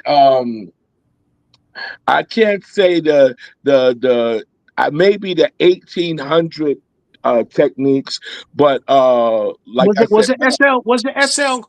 No, I don't want to say SLD ones. Those came later. But when I was a little boy, my first break I ever cut up was Big Beat, and I was on a turntable that had a 9-volt battery. I think they were called McDonald. McDaniels, yeah. Yes, yes, McDaniels. yes. Okay. Yeah. Okay. Yes. And what those were actually porter portable almost you could Portable. say Okay. turntables, right? Right. Right. Hey guys, Right. can I stop y'all for a second? Because there are a couple of questions. I want you guys to answer them for me. You know, Yeah. so you wait. So the first question I have is, what role did the Mott Haven section projects play in the development of hip hop? Anybody got? Well, Black people. but can I let me just That. before you answer that. See, a lot of times people don't get the question right as far as, are you talking about the creation of hip hop, or are you talking about when hip hop was already started? Okay, so So that it makes to a lot of the sense to say, questioner, to son from Brooklyn, we asked the question and we'll post it again. Okay, so here's another question here. Now this guy is he's a Latino, so I think he's going to try to expose you, I guess. So this is the question, Minnesota. Talk about Oye Black, your right hand Oye man. Black. Oye Negro. That was during the crack era. That was my partner during the crack era. So Oye Negro, his cousin DJ Talim, who comes into this and he comes in Cologne's thing, and God Our Truth. They were the ones who got me from the street into music. They danced. Oye Negro's cousin, DJ Talim, was the dancer for Brand Nubian. It was him, Our Truth, and I'm trying to think Tim. So Cassius, which is DJ Our Truth, he's I think he's Cuban or Puerto Rican and Cuban. He brung me right in the game. No, nothing. That's my guy to this day. You know what I'm saying? So that was Oye Negro. He ain't have nothing to do with no music. He was just a fly Puerto Rican, curly hair, got all the black chicks because he was what you call down by law. And his crew, they from the projects on Central Park West. Shout out to Anthony and them and Papote. I don't even know if they alive. I haven't seen these brothers in years. But his crew was from Central Park West and like I don't know, there's a project over there, but there was a group of fly Puerto Rican guys from over there. And I know Anthony was one of them, curly hair Anthony. I can't call him Puerto Rican, had the curly hair. They were fly. All them niggas was fly. And they had what you call, I don't know, I don't want to call it a Moreno style, but these niggas was different. They weren't like your average Guitos. They weren't that. So yeah, Oye Black, Oye Negro, my man. You know what I'm saying? He in the church now. A lot of brothers that did a lot of dirt, they had to clean their spirit. So he's in the church now. But that's my guy, man. Oye Negro, Michael Andrews. So you already know that Talim Reyes, he's on Cologne's side. So I guess he posed that question. They probably suggest that somehow, how could you be so, animate about, Puerto Ricans not being foundation of hip hop if they brought you in? And Talim is my man, but see, we're talking about the inception point. I don't want you to think I hate Puerto Ricans because I'm telling the truth about my inception point. Got And Talim is my guy. I fuck with Talim. I'll call him on the phone. And look, you could be with Cologne all you want. You my man, you my heart. I ain't never, you not my guy. But the inception point, y'all had nothing to do with it. Not a goddamn thing. And that's not gonna change. When I was little, this is what I saw. Now, here's the confusion with Mario. Now you know the gangster E.T. Larry from Soundview, right? FaZe, because you around his age. Larry, I was asking Larry, he was like, "Oh yeah," he said, "Mario's my man." He said, "Mario's tough, man." He said, Mario spoke Spanish. He said Mario ran with the Puerto Ricans. So Mario's crew, from my understanding, he hung out with Puerto Ricans, or he had a Puerto Rican girlfriend or something like that. And you got to elaborate on that, because E.T. was like, he said, yeah, Mario, man, he spoke Spanish because he fucked with the Puerto Ricans. So tell me about that, FaZe. Well, I never heard Mario speak Spanish. I do know that he did have a Spanish girl at one point. We all did. Did. And I know all the Spanish curse words. I know. I got. I know how to say all of the Spanish curse words. But you learn those things sometimes. Just by trying to figure out when they would talk, because in the beginning, they'll get in the elevator if they were around or whatever, and they'll be talking about us. And Right. so we had to go and try to figure out what they were saying. And that's how a lot of the Spanish words and stuff Right. would get out. Right. One thing that I gotta say, and before we go into any more questions, is from the six. See, a lot of people are not putting drugs in the whole situation, Right. but drugs played a big part in everybody's culture as far as how things were dealt. So in the 60s and 70s, early 70s, you had heroin. Now, like you were saying before, at your time, that was one of the biggest places Yeah. In the where Bronx. you Yeah. said. But you talk about my generation and older than me, Right. was Hunts Point was a hub. Right. Uh, Cozy Corner was a hub. What Which years? What years, Phase? What were the years? we're talking about 60, from the 60s to maybe 70, 70, I want to say 76, 77, 78. Those were the hubs for all New York. And Right. so Yeah. that's why Hunts Point was the capital for heroin and prostitution, because that's where it was. Now, this is the catch that's gonna throw a lot of people for a loop. People are gonna be mad, but we, talking about us, were the ones that were selling it. Right. Spanish people were the ones that were using it. Yo, listen, and no disrespect, but Puerto Ricans, I gotta tell the truth. First of all, ain't nobody have money in the 70s.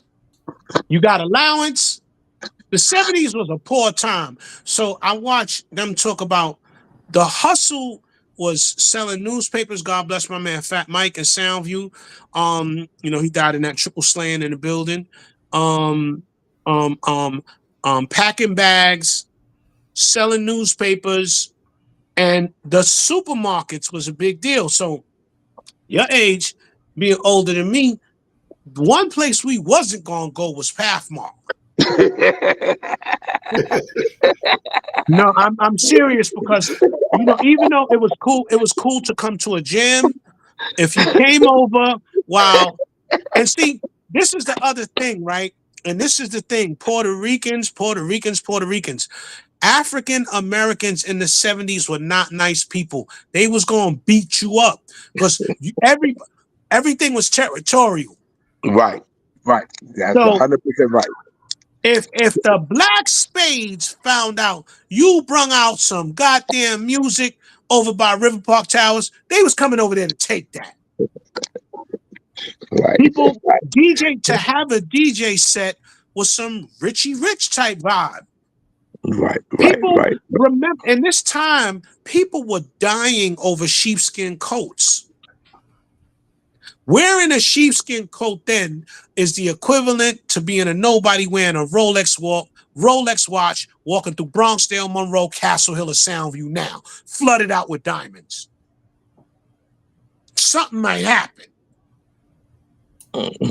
I see a question there for Yeah, me. It says a yes, go ahead question and for answer you. it. Go ahead. This guy Okay, obviously okay, wants smoke with you. So go okay. All go right. ahead. Go ahead. The person that's asking that question, let me explain something to you. Tex and Goo, right? That's what we call them. They were, how can you say, just like he said before, they were there. They were there. But by the time that Tex was doing stuff like with the spades and stuff like that, and DJ and stuff, this is the time where his favorite record was El Coco, Let's Get It Together. Now, me and Black was just talking about that the other day. Anybody that knows about the back in the days when see because one more thing I'm gonna say is the person that's asking this question never saw Tex play.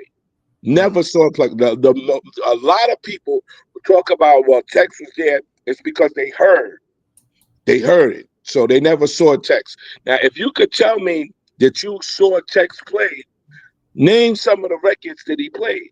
He never played a Spanish record. I never heard Tex play a Spanish record. I've never been to a jam and they played Spanish music. Right. So let me put something out there, right? Because Talim is my guy, right? Here's the thing, and this is to you, Talim, as a friend. Puerto Ricans just came in as number 2 or number 3. That's all it was back then. And then see, like even with Bambaataa in them niggas never played Jamaican records at them jams. That was unacceptable. Of course. Right. Unacceptable. Right. So the thing is, and I want to say this, the Puerto Ricans and Talim, you know our man, the flyest Puerto Rican nigga in the Bronx, Puerto Rican Rich, our other man from over on Webster Avenue, originally from Webster Avenue 169, where Rolexes fly, get any chick he want. He's a down by law Puerto Rican. So every black crew had 1 or 2 Puerto Ricans with them because you live in the building, you my man. And they were the ones that had the style, the pizzazz, because there was different type. You had the white Hispanics that didn't fuck with us. I'm sorry. I didn't mean to curse on your thing. That's okay. All right. There was such a racism in the 70s between certain groups of Latins and us. There were certain blocks you might have got your head knocked off walking through there. We only merged during the crack era, but before then we were segregated, bro. So this is not a jab and I love you, bro, but this is not a jab or anything. And like I say, Talim's right here, man, who danced with him, Cassius. I think it's Cassius Cuban, but Cassius and Talim were the ones that brought me in the game, mainly Cassius. And that's my guy because Talim is Oye Negro's cousin. You know what I'm saying? And Oye Negro, listen to his name, Oye Black. Because when I had my beef and my hustle days and I got into it with the Puerto Ricans in Midtown Manhattan, my man Oye Negro was at my side. And he went against his people and they talking about, yo, why you rocking with that Moreno? You know what I'm saying? So, you know, I'm just trying to explain to y'all that you had it was a certain kind of Puerto Rican that intertwined with black folks. Because back then, I'm talking the 70s, before you, it was heavy racism, bro. You know what I'm saying? And hip hop, if we're going to talk about hip hop, it starts to take off and move forward based on NYCHA developments. Because if you lived in a black development and you were Spanish, we rocked with each other. But all them blocks, them tenement building blocks, they held on tight. Right. They held on tight. That's a good point. The good point that you're saying is the tenement building. That's what we were talking about, the drugs. The tenement buildings were where you were going to find that heroin. That's where you was going to find that dope. So now this is what I try to show people. So you got the 60s to maybe say 70, I want to say 74, 75. There was heavy heroin. Yes. 75, 76, 77, 78, maybe 79. You had cocaine, sniffers. You had the sniffers. Now, when the sniffers came, you had to have money. Because that era, that was a expensive drug at that time. So you didn't, you know, they thought that it was a cool and you had money if you had coke, if you had sniff, if you was a sniffer. So what fucked that up was in 78, 79, 80, 81, 82, 83, 84, that sniffing became not nothing, and the next high was the crack. Yo, you know, wow, we gave them rap and they gave us crack. You know, and I want to explain something to you. You know, in the 70s, nobody had no money. You had a working parent, you had some type of working money coming in, or you had some dope deals in the family. I come from a long line of dope dealing family. My cousins, so we were like privileged kids between Soundview and Webster. When I was a little boy, my cousin's grandfather is New York Freddie from 115th Street. So my family from Webster is still a million of them over there today. And you know, we don't move like a dusty. We never. My family was never dust balls. But in the 70s, going back to then, every 2 times in the summer, my whole family was loading up 3 buses and going to Bear Mountain. 50 people per bus. And everybody that's from Webster Avenue can tell you that family, them Holloways, them Suarez, yo, listen, them Harrises, they'll tell you. You know, so like he said, like he was saying, there were certain areas that were notorious for heroin. And my block, growing up there, like, yo, look, before Puerto Ricans got the heroin, because when they got it in the 80s, boom, they took off with it and they never looked back. This is the rise of people like Chicky, Boy George. But before that, that was happening under my window on Randall and Commonwealth. That, what's the movie with Denzel or Frank? What was going on 116th Street? That was going on under my window. And the thing about, I don't mean to go too left, but the thing about Cozy Corner, the heroin was dominated by blacks. It wasn't even, at that time, it wasn't even Puerto Rican hustlers. And that's what I was trying to explain. So that's that when you talk about the inception of hip hop at those times, see, because that's why people get it so mixed up and so messed up. They don't understand that the inception of hip hop, what is called hip hop, is 70, 71, and Right. 72. That was the inception of it. I'm too little then. I'm out of it. I'm out of that. I come in, my brain connects to hip hop in 75. Right, and that's cool. That's cool. But so what I'm saying, at that time, the Spanish people, because see, this is another thing that people are not really getting. We didn't know the difference between Puerto Rican, Dominican, or whatever. We didn't know that. We only knew them as Spanish. Spanish, yep. Okay, so nobody was repping, I'm Puerto Rican, I'm this or whatever. That wasn't happening back then. Okay, right, so let's go back to why the black spades were formed. Oh, God. The black spades were formed because Spanish people jumped David. Okay, David is one of the creators. Him and Guru created the black spades. Now, does it make sense? Because, like I said, and I told you this on another truth. You know, I told you this on another interview. Mm-hmm. Back then, Spanish people were known to stick together no matter what. They had to. They had to stick together.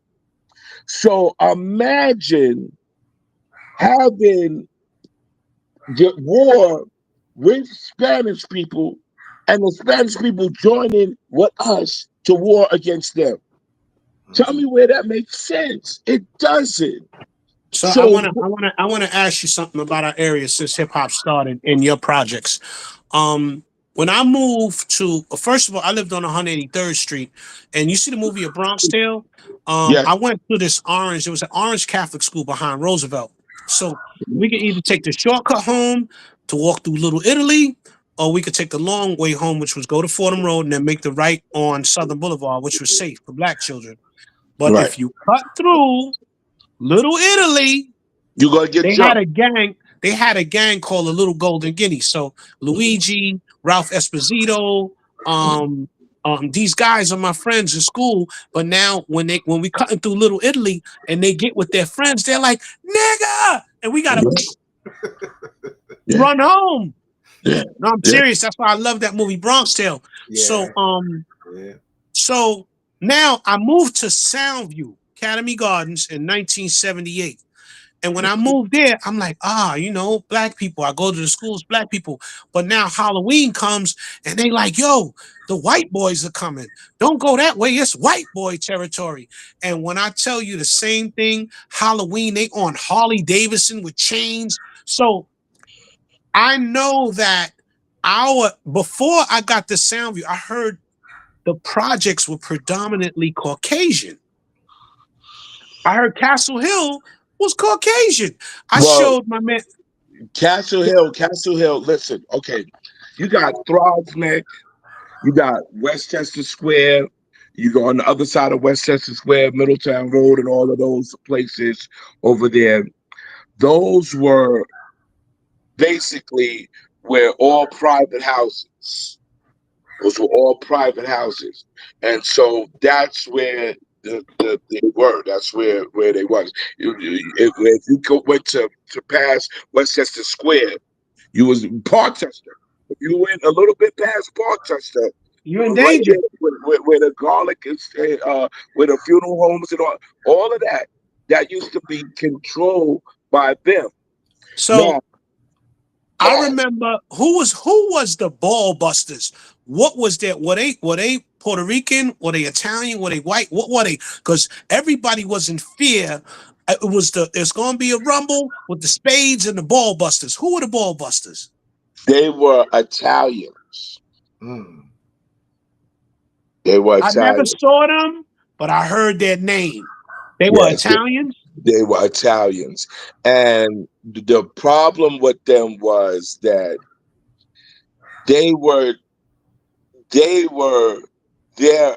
the elders were very much upset that the ball or whatever people that what you want to call them or whatever you want to call them, the heroin at the time was in our hands. So they would have to come to us in reality to get the heroin. So there was a lot of feuds there. That's number one.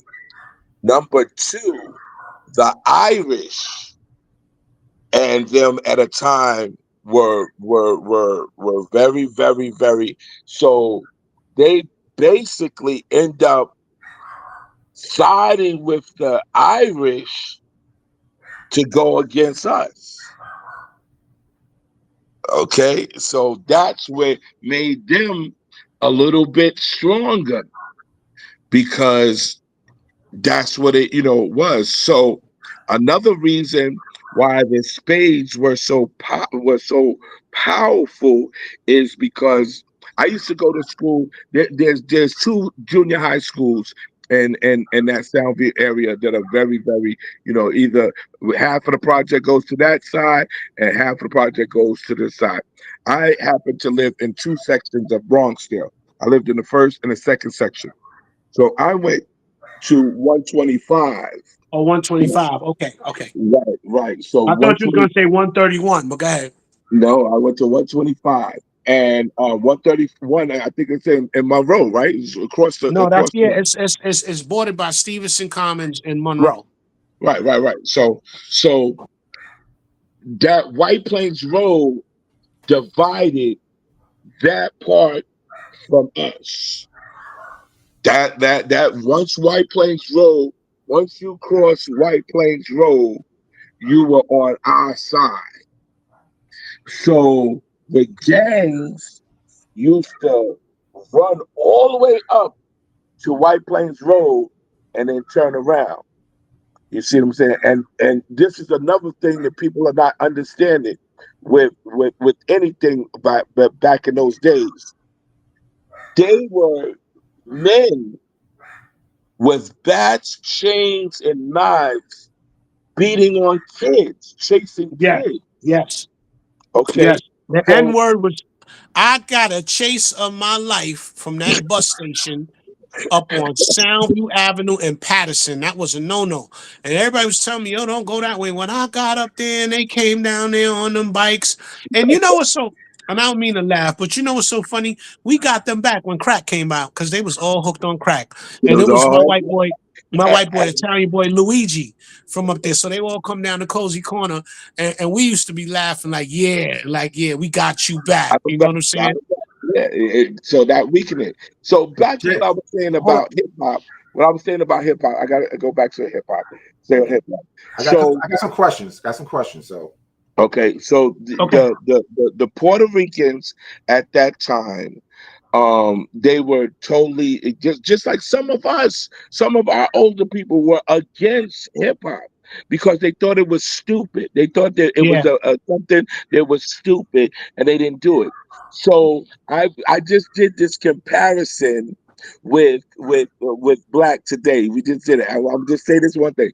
So we, the creators of it, right? We started shopping at AJ Lester. That's where we started shopping.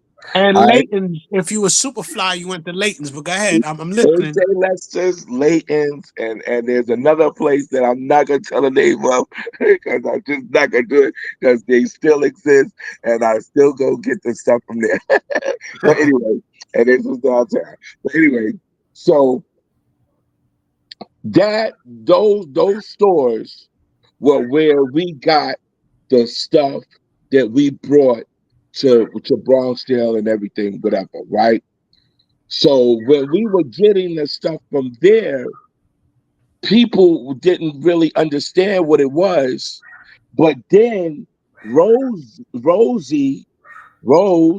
was Goods, you in man? there, Jew-Man started copying what we were getting and selling it at Jew-Man. So Yeah. now remember, so like this is what I'm talking about in steps.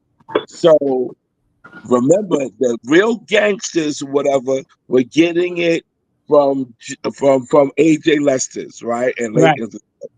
Then come the next people, they come and they get it from Jew-Man. The Puerto Ricans were the ones that get it from Fordham Road and stuff like that because Right. that was the next step all down. You see what I'm saying? So, and like you said, even with Freeman, Freeman was the next step down from Jew-Man because So Rose wait. is the one that started it. Rose So started so it. wait. Can you break down to the people hip hop shopping culture and who was shopping where? Like what I remember going to Jew Man was going to shop for your clothes at Jew Man, it could be a little dangerous. Because you always had stick up kids there. Yeah. You can could you get guys your hold that? British. Can you guys hold that thought? I want to get through these questions, okay? Okay, quick. okay. I Let's gotta get get through these questions. Okay, now the question, Phase in Minnesota. I know you already spoke on this. Both of you are kind of spoke on it, so it don't take too long dealing with this. So why? Okay, as Phase in Minnesota, why do they think Puerto Ricans have a problem admitting that they were influenced by our culture? You want it, Phase? I'll tell I you got straight it. up. I'll tell you straight up because they want to be cool. That's it, point blank. They want to be cool. They want to be added onto coolness. They know that hip hop is a multi-billion-dollar industry, and they want in. Simple as that. Wait, Okay, go ahead. wait a minute. And I need to say this. What people don't understand about the people who want to steal the culture is they know that when you're Puerto Rican, there's a good chance you're either going to fall to the black side or the white side. Because remember, when you start to, I have these arguments with my Puerto Rican friends that think they know so much about the island. When the Venezuelans, the Arawaki Venezuelans, left their island in 490 BC to populate Orincon, or the island that's now known as Rich Port, Puerto Rico. Mm-hmm. How do you think they looked? Mm-hmm. Before the rapists got there, before Bartholomew got there, because Christopher Columbus never made it to Puerto Rico. His brother Bartholomew did. And he said, wow, they fed me, they clothed me, they gave me wine, they gave me liquor. And all he said was, I can't wait till they go to sleep so I could kill them all. Mm-hmm.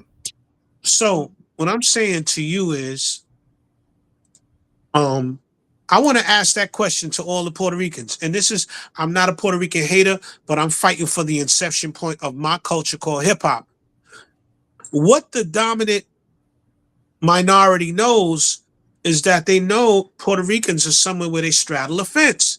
It's cool to do black stuff, but it's not cool to be black. I ain't no black. So when you start to really look at what's going on, the theft can only come about if I can inject Puerto Ricans in the inception point. Because I sent the article, The Truth. I don't know if you know this, FaZe. It's an article saying how a Hasidic Jew helped create hip hop. Did you know that, FaZe? No, and to be honest with you, those were the ones that stole so much other than anything. They have stole everything. They even stole being Jew. Yo, so hold up, check this out. So let me tell you how this is being interjected. Homie is in the Jewish faith. He was one of the Ghetto Brothers, and his right-hand man got murdered by the Spades back in those days, right? So I'm trying to think Black Benji, but Black Benji's right-hand man from the Ghetto Brothers, he's into the Jewish faith now, but they trying to connect. See, it's a theft in progress. I want Puerto Ricans to understand that there's a theft in progress, and you are the pawn. Mm-hmm. They don't give a cotton picking nothing about y'all. But now you have a hip hop museum, and you have names on the board of the hip hop museum. And the way that this order operation is going to go is we need to do our own hip hop museum with Mario all in it. And because, see, I want y'all to look up when you get off of here how much museums generate. Mm-hmm. We have a global culture that started on the corner of Watson, Soundview, and Rosedale. And I could go deeper. Like, I don't even think you noticed there's ley lines run all through Rosedale Park and all in that thing where y'all got the basketball, let's say the black spades when you going to Bronxdale. It's ley lines right there. And I've been told that several times. Oh, yeah, okay, so here's the thing. Yeah. So here's the thing. There's a theft in progress. This is not a Black Puerto Rican issue. This is an issue of the people that want to come steal us 100 years later. So if they slipping. They slipping already. This is not a Black and Puerto Rican issue. This is what do they call the thing when they would make the slaves argue on the plantation? This is not a Black and Puerto Rican issue. The other people, by the time this thing takes off and people start getting multi-millions from it, it'll be back in their hands because they're using the Puerto Ricans as the pawn on the chessboard. I land. Okay, FaZe, one question for you. You see it? No, I don't see it. I got my glasses on. Oh, okay. Question for FaZe. Has he ever heard of TBB and Star Child of Rock back in those days? No. No. Okay. And what's the days? But you got to say I back. guess it's like the early 70s, mid No, 70s, no, because that's when no, they said that they were no. around. There were no crews back in those days. There was no cruise. Okay. All right. Now you know who you gotta if and I'm gonna put the census on the internet. My old block before I moved to Soundview, 183rd Prospect, Crotona, there was a Puerto Rican crew of breakdancers, and these niggas was nice. They were called the Latin Dancers at LTD Incorporated. So I had a conversation with Crazy Legs. Yo, look, let me tell you something. Puerto Rican breakdancers was mean, bro. Mhm, In our mhm, neighborhood, we had the only crew that ever took out the rock steady, and mhm. they were called the East Bronx Breakers. My man Maximo was the senior vice president up at BET, East Bronx Breaker. They dogged the rock steady crew, and I spoke with Crazy Legs about it. She was like, "Oh, nobody ever took us out, many." All right, whatever. Listen, My I point don't know. exactly. Yeah, yeah. Go ahead. Go ahead. It's for you. My point exactly. If we were there in the same neighborhood, we rock with each other. People in these comments can't even conceive this. So look, once again, see, here's the order of operations with Puerto Ricans, right? My son is half Puerto Rican. My daughter's half Puerto Rican. And I got the full black daughter, right? We all indigenous people. Now, once again, when you say we rocked with each other, the Puerto Ricans that rolled with the blacks were down by law. They dressed like us, they had black girlfriends, and they basically went against their culture. Because FaZe, was Puerto Ricans racist back then? Yes, they were. They were. Black And people, let me tell you how. Let me tell you how. See, when they came from Puerto Rico and they came here, they came under. That's why if you look at the early ones, they have straight hair. They a lot of them they don't even like the darker Puerto Ricans. They don't like them. They're their own self. So they thought that when they got here, they were going to be considered white. And so when they got here, the so-called white people rejected them. And rejected them. where did they reject them to? To us. And they Now we called them, hey, yo, truth. They big, called them, they big called them Spicks. pigs, yes. Mhm, mhm, And mhm. so now this is where, and God forgive me for saying this, but if we had said, don't send them over here, get them the fuck out of here, and send them somewhere else, none of this shit would be happening right now. None Right. of it would, and that's just my honest opinion. Now, I want to mention something else about the 70s and Puerto Ricans, right? Um, the Puerto Ricans that come out of the 104.73 and the 104.72 are some of the toughest Puerto Ricans in the Bronx. We got gangsters. When I say I saw Puerto Rican gangsters come off outside. Now, another thing that I noticed when I think back to the 70s was a lot of the Puerto Ricans that roll with the blacks were my color and FaZe's color because they were Mhm. encountering so much negativity from their own kind. They going in the Oh, store and niggas like, God. para cara, ya moreno. And niggas Yeah. like, para cara, ya da da, ya ta. Brrrah. So it was a racist time, and it took Puerto Ricans a while to find themselves. But we've always been cool but segregated at the same time. Let me say this. Let Hip me say hop, this. Go ahead. Go hip hop finish. brought us together. Mhm. But let me say this. This is the issue that I see when we have these conversations. They can't separate culture from Right, ethnicity. That's the right. problem. So they say, "Oh, this guy was a Puerto Rican, so how could it be a black thing? Because there was this Puerto Rican there." I remember you telling me, FaZe, that no one knew Tex was even Puerto Rican. No Nobody one knew. knew for years. No one knew he was because the culture that he was involved in was our culture. That's the reason. And Look people at like, his pictures. He had an afro. He had the sideburns. He had his look at him. Look at him. Okay, now, and I'm looking at one of those questions. It says, and this is where it starts. This is why they say that. So now he's saying it as if I said that Tex and Googie wasn't first first division. division. Right. They were from Bronxdale. Bronxdale is first division. When the spades were created, there were no divisions. So this is what they do right there. So it says so. Tex said so. Tex and Gookie weren't first division. Now they asked that question, stating like I said that they weren't first division. Never said that.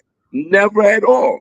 But they asked that question, and that's just like that's probably Dr. Columbus, to be honest with you. So That's let me give y'all. how they do things, because and it's so hard to really explain it, because they want to lead a thing for so that they could discredit, so that they could be in. You see what I'm saying? So They give you the wrong information so that you can say, yo, such and such said this. the Such and first such. thing, the first thing you have to be racist is to be ignorant. You know, I think our people been battered and beat so bad that we don't know what's going on. Oye Negro, that's my man. Talim, shout out to you. I want to go into Soundview projects, right? And when I'm growing up, 83, 84, 85, 86, 87, 88, 89, my friend Cito, who's Puerto Rican, his brother is a gangster that showed me the way as a child. We have Puerto Rican John from Sackwern, Tito, Sociable. See, the Puerto Ricans out of Soundview, they were stick-up kids. They weren't really into getting the money. They would stick, they go catch a brick, they'd let it go to the hustlers in the view. So they were running around tying people up. You know what I'm saying? So, you know, my neighborhood, and FaZe could tell you, my neighborhood is the drugs. It was too many gangsters came out of my neighborhood, right? And my man, Puerto Rican Tito, he ended up getting killed one night. I'm down the block. They shot him up the block. You know, Tito, I mean, we were intertwined with the down by law Puerto Ricans. And the down by law Puerto Ricans are the ones that, like, they had no problem crossing the invisible line, but they would get flack from their people. I mean, I don't care how people feel when it comes to defending the culture, because I'm just speaking about an inception point. Y'all did everything after. Y'all danced, y'all DJ'd, but why the inception point was us. As Right. with clothing, Right. as with the drug game. And this is what FaZe is pointing out. In the 70s, the heroin traffickers were all black. My grandfather was one of the major heroin traffickers out of Queens, and his partner was Pops Freeman. You know what I'm saying? And I heard of more people like Ronnie bumping them or whatever, but they know my grandfather. So, you know what I'm saying? These are the people who were the innovators of everything were African Americans. And I don't know why people are so hurt about us getting the inception point. But the other problem is this. The problem is somebody is using the Puerto Ricans to try and steal the greatest music form on the world now. Now, who started trap music? That shit didn't start in San Juan. Who started crunk? That didn't start in San Juan. Who started funk? Who started soul? So if y'all are the creators, and look, I don't care if you're offended. Why, when we had soul music, you had to have Sal Soul? Why, when we got trap music, you got to have the Latin trap, and you always got to take the art and make it into this because it doesn't live or give birth without those with the master genealogy in them. Mhm. I mean, yo, we poor, but we create. That's what we do, and then everybody gets to have a bit and a piece of what we create. Who came out with a music form outside of blacks and Jamaicans? Yeah, reggaeton come from the Jamaicans. Hip Mhm. hop come from the blacks. And all we're trying to do is document and say, yo, we started it. Y'all number 2, y'all number 3. That's it. Right. Right. But in the inception, the birth, the seed, the sperm hitting the egg, nah, bro, it wasn't made in La Perla. Mm. You gotta stop that. It All right. wasn't made in San Juan. And Was people are go ahead, man. was Black was Black New York ever influenced by Italians, being that we were intertwined in the streets? I'll answer it from my age, and then you can answer it from your age phase. The Guineas had the money. They wore nice threads. And if you listen to rap music, I be the whack Ron Dalion. People are always going to look to people who had money. So in the 70s and the 80s, first of all, in the 70s, nobody had no money. I had allowance. I had working people in my family, and I always had some money. And then I had my family out the projects, and they were all hustlers. Like I had a side of I'm sorry, I didn't grow up smelling like piss. We was fly little children. And you know, I could see the influence because I remember my uncles wearing the velour suits and velour track suits and nice sneakers in the 70s when everybody was bummy. So they had to be doing something wrong to get their money. I hear phasing them. Do you know how fly you was with a silk shirt on now? You know how you know how fly you was with a silk shirt on then? Price a silk shirt now and see how much it costs. Silk Mhm. shirts was $60, $70. And guess who was wearing them? Stan. Guess who Yeah. had the little chains on? Your face. I remember you in passing. I didn't know until all of this came out. And see, here's the other thing. People are getting mad at us for defending our culture. We would have never said nothing. But people came to steal while the witnesses is alive. We're testifying right now. Like, stop it. Right, right, right. That's all. Answer I, this. That's all. Okay, go ahead. Answer. I want to say what I know of it. So if you look back in the days of like the early Temptations or James Brown or those days when they used to perm their hair and stuff like that. That's the I guess to show that they were getting money. They were getting money and they would go to these places and they would do it. Now Italians, if you go to Italy, which I've been to Italy, uh, they have these type of knits and these type of silks, like you said, and linen and stuff. They have those things there. They were processed and stuff there. I keep an Alan Stewart on. Right, right. So I you see keep what an I'm Alan saying? Stewart joint. And Crop knits. right, right.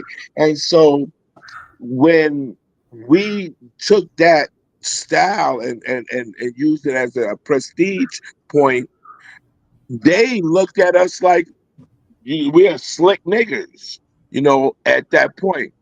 But then when they saw our Bumpy Johnson and Nick and all of them, when they were rocking those type of things, then it became back into style for them.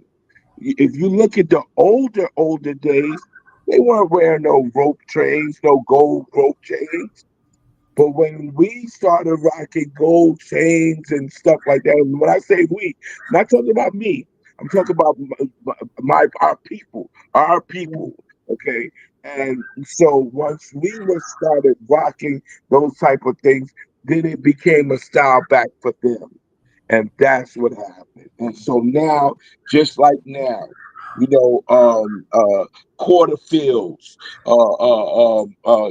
leather trench coats, mock nets, suede pockets, gabardines, AJs with the buckle, overlaps, British Walkers, Playboys, Rips, marshmallows. All of those things were from somewhere else that we thought at the time nobody else would have. And so that's where it catches. We were just talking about it today. 69ers were considered skips. If you didn't have BF Goodrich sneakers, or later on Converse, if those were skipped, Pro Kids were skipped because they were the cheapest ones. When we started rocking them as a style, then people started saying, so we had 69ers when they came out in 68 and 60, that's what it is. So in 69, that's when it became, we started rocking them a little bit more. And so people started really rocking 69ers in 70, 71, and 72. So that's what it was. They started coming. So people started seeing 69ers and saying, oh, that's cool. So then when 69ers went out, we stopped rocking 69ers. Then the Super Pro Kid come in with the red and blue stripe. Those came Red and blue stripe. Right. Then okay, that went out. So we went to the suede Pro Kids and the leather Pro Kids. You see what I'm saying? And so then that came out. So I got a pair in my closet right now. Right, and so that's what I'm saying. So I got them in green, leather, and black, and I'm saving them. I don't brand new. So to add on to what he's saying, and no disrespect, once again, Puerto Ricans was wearing a shoe called Mark Fives. Right, we would never rock that. Never. The Mark Fives. The Mark Fives. I'm sorry, Puerto Ricans, but y'all fucking with us. So we got to tell the truth. Puerto Ricans was wearing Mark Fives, and that was an African American no-no. Right. And when I was a little boy in the summer. Before you even say that, I gotta say this. Okay, now this is how you're gonna know we are 100% right. We were rocking Adidas when they were genuine leather, and they were actually, like Arthur Ashe and Clyde and all them the basketball players and stuff would wear them, and they had the thin laces. When the Chinese came and redid them, the fake one, because when you got Adidas back in those days, they were maybe like $40, $35 to $40. Okay, that's how much they cost back in those days in the 70s, right? So when the Chinese and the Japanese made the fake ones, they were like $25. You could get them for $19.99 or whatever. And they had big laces. They had the fat laces and whatever. And so that's where Puerto Rico started rocking them. Now, these are the Converse, but the joints that he talking about were like this, and they had a line, the red and blue line right here, Pro Cat. Right. I remember now, those. The Puerto Ricans were wearing the Mark Fives, and black people that were fly, that had style, started wearing Pumas, and there was another sneaker that was competing with Puma called J. Claire's at the time. You remember the J. Claire's? I could go way before that. There was Specs. Specs so, were suede sneakers before Pumas. They had the Pro Kids are like this, and they had the line on them. They had two lines right here, a red and a blue line. Right. I got a question from Mina, Mario's daughter, Mina. The question is, why, when Puerto Rican elders in hip hop admitted that they came later, the other Puerto Ricans won't listen. The People museum. It's a money grab. Mhm. It's a money grab. It's the museum, Mina. It's not. See, and you know what I hate about this? Hi, Mina. Love you, princess. Yo, you know, Black and Puerto Ricans, we merged. Our families. I got Puerto Ricans on. My family is intertwined with Puerto Ricans. My great grandfather, who was the biggest dope kingpin out of Queens, New York in the '60s, his man Pop Street, his name was Jose. I don't know if I got some Oye blood in me. So all I'm saying is take it easy. But I need y'all to understand that this whole Puerto Rican Black thing is a money grab, and it's all about these museums. And I sent Truth an article saying how what's the appropriate title? I don't want to get it. Do you remember it, Truth? What did they say? Let me see if I can find it. Let me see if I can. And check this out, FaZe. You probably ain't even know this. This gonna blow your mind. It's a theft in progress. Let me see. Also, is China Black in the room? I believe so. Okay, because I Yeah, you. spoke to her right in front of my face. For all of those that said that I was too young in the 70s to play on Mario's set, and you know the guy that especially said that I was in the window or whatever, and that I wasn't on Mario's set. Cool D, which was when he was right there or whatever, spoke to China Black and told her something, and I want her to tell you what did Cool D say to her about me. Now put that in the chat, China. Okay. All right. I'm still looking for that article. Let me see if I can still find it. Y'all go ahead and talk because I got to look for this article that Minnesota's Well, talking. I'm going to talk. I'm going to say a couple of things. Okay, so now my belief that what the Puerto Ricans do, because I've said it this before. Yes, it is a money thing. It's a money thing, but if you really look at the whole situation, right? Everything, not just the Puerto Ricans, but every single thing that we do lasts. That's number one. We're so creative that just like we were just saying, look how many dances we've came up with since breakdancing. So that shows that we were the creators. Because if we couldn't just create one thing, we would have came up with something else. Name some of the dances that are prominent now the Puerto Ricans have done since breakdancing. I don't know nothing. I really don't. And so from the time that we made breakdancing till now, we've had hundreds of dances. Hundreds of dances. Right. And before breakdancing, we had hundreds of dances. Hundreds of dances. You see what I'm saying? And our dances are known. Our dances are known. Okay, let's go back to the MC.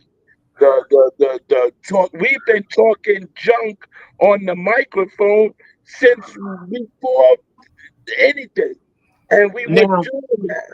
And that's something that we were doing, right? Okay, so let's go with fashion now. Look at the fashion styles that we have done since hip hop started, whatever.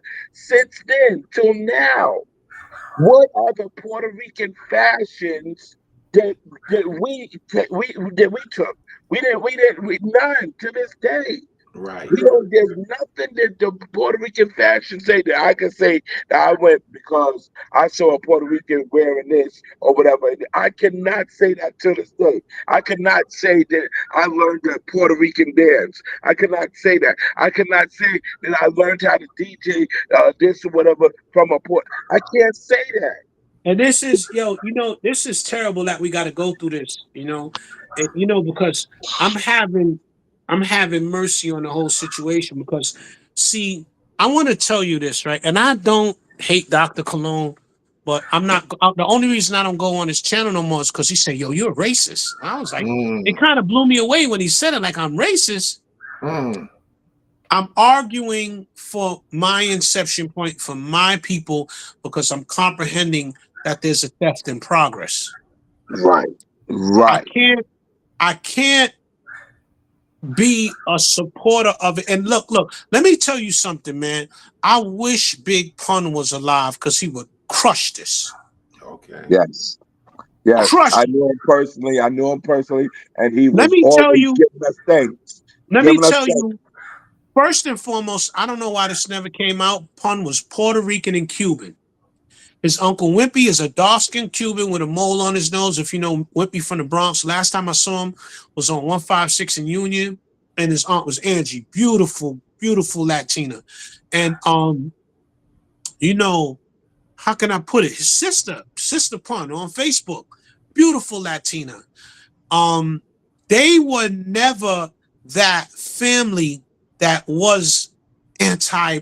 I know black. We were welcomed in Pun's house. When we went in that house, they tried to get us fat. They overfeed you. Eat more. Wimpy was our, and this is very important. Wimpy was our baseball coach in Academy Gardens as children. Let me give you Wimpy's role in hip hop. This is Big Pun's uncle. They all live in a house.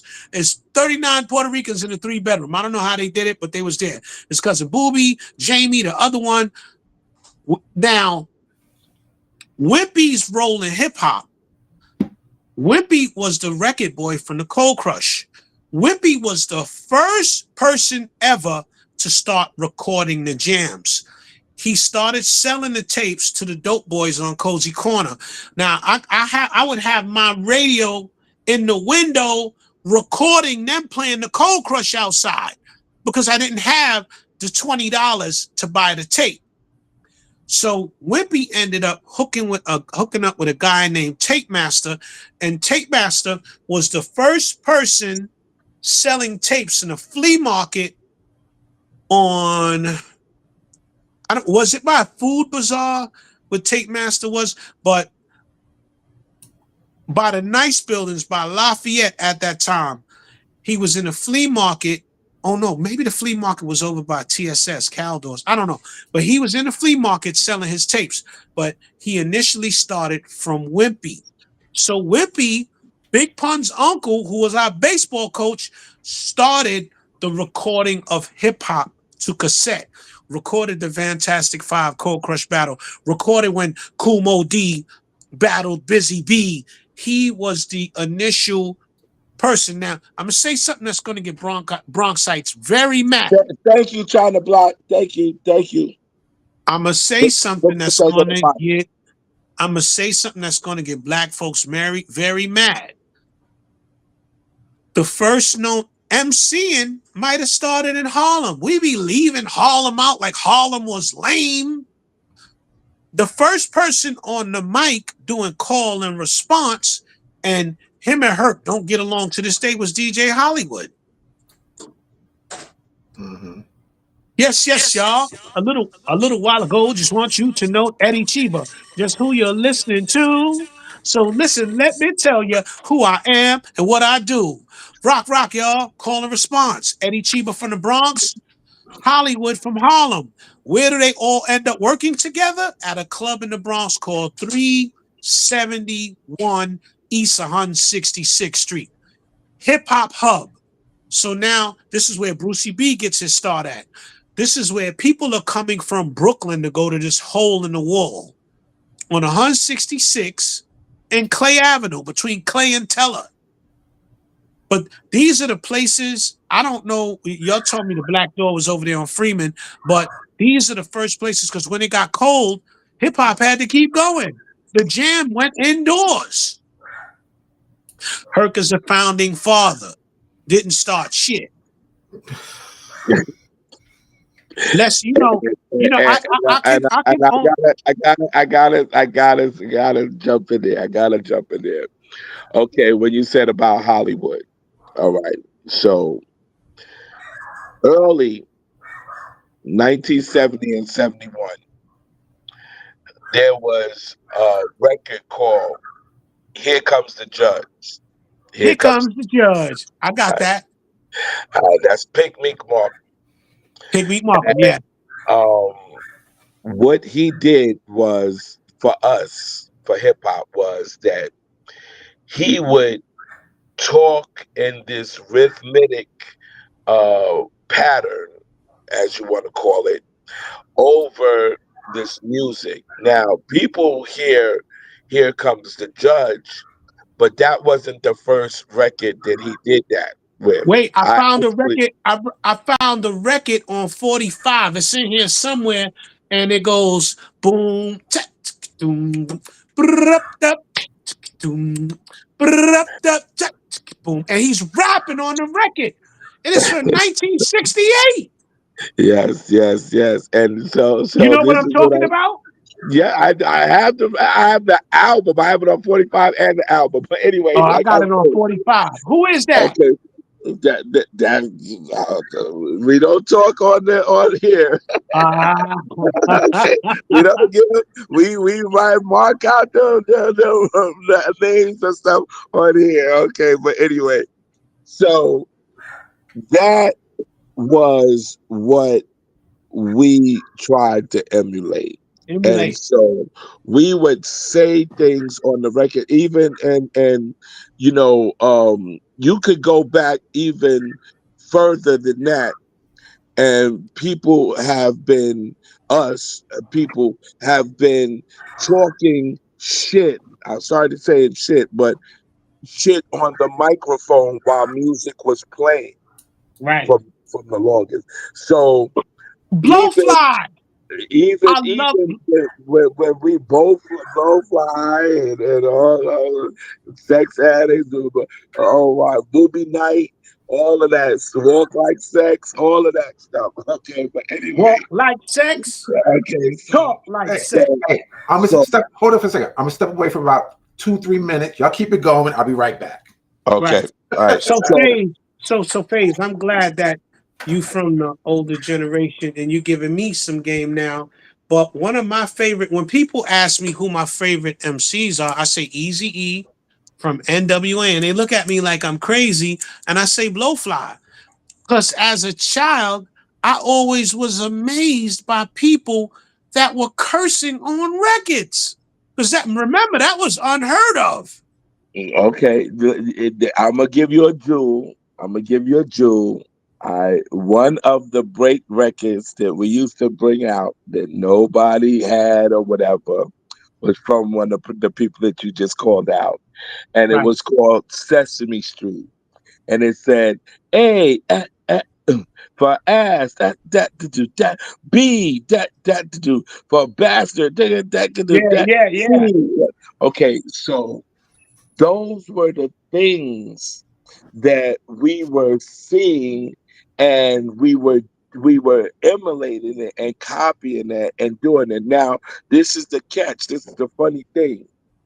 We couldn't do that downstairs. We had to do that out the window, because Right. if we were snapping on somebody, the older kids was going to try to catch us and beat us out, Yeah. and try to choke us out, So we would do that there. So now the thing with Mario was he would let us do that. See, people don't understand about when they say about Herc. I was just talking about it the other day. You're right. You're 100% right. Herc didn't really like us. He didn't. But he knew that we were cool. He knew that people would like us. He knew that the things that we could bring a crowd. When he talks about that he went to somewhere and he saw that the kids were waiting for this part of the record and do it. That's because he was coming over to our jams. He was Because his coming over to sister see. was messing with a spade. And so he was coming over to see us. So we were doing hip hop before he even came over there. So for them to say that he's the father of hip hop, that is just so far false. Yeah, and Because yo, Hollywood. Excuse me. This in the words of my man Anthony Hollywood Holloway. Hollywood was like the father of hip hop. He said that would make that nigga my father. That nigga's not my father. and so Hollywood and I didn't know Hollywood and Herc don't care too much for each other because he said that man is lying. You because he know, is, and her, just like the one of the things that showed me about her was what he did with Coke LaRock. You know, if it wasn't for Coke LaRock, Kirk wouldn't have never even came outside. Simple, simple. And Coke LaRock showed her a lot of America. Put it that way. Because Kirk is from I Jamaica. see the swag, you know what I'm saying? But, I just want everybody to understand that this is not a Puerto Rican issue. It's not a Jamaican issue. It's a money grab. I want you all, when you get a chance, to look up how much money museums generate. You come to America, you want to come to the Bronx, you go to the museum with your family. You're from Austria, you're from Scandinavia, you're from, what's more European? You're from Russia, you're from Australia, and you come from Paris, you're from France, we're going to the Bronx. Where are you going in the Bronx? This is where hip hop started. No, come. As of right now, the whole borough of the Bronx should be designated a hip hop museum. The 104.72 and the 104.73, they should be pouring funds into there because these are the projects. We're clustered. Bronxdale, Castle Hill, Monroe, Soundview, Lafayette, Evergreen, Jamie Towers, Rosedale Gardens. Oh my God, I'm not even finished. It's so many. It's condensed black people over there. So when the word of music got out, and this is when I'm a little boy, the jams was like concerts. And the thing about it, it wasn't like violence. Like there was violence, but it wasn't like the way violence is now. You get a couple of people outside, you get music outside, somebody's gonna die.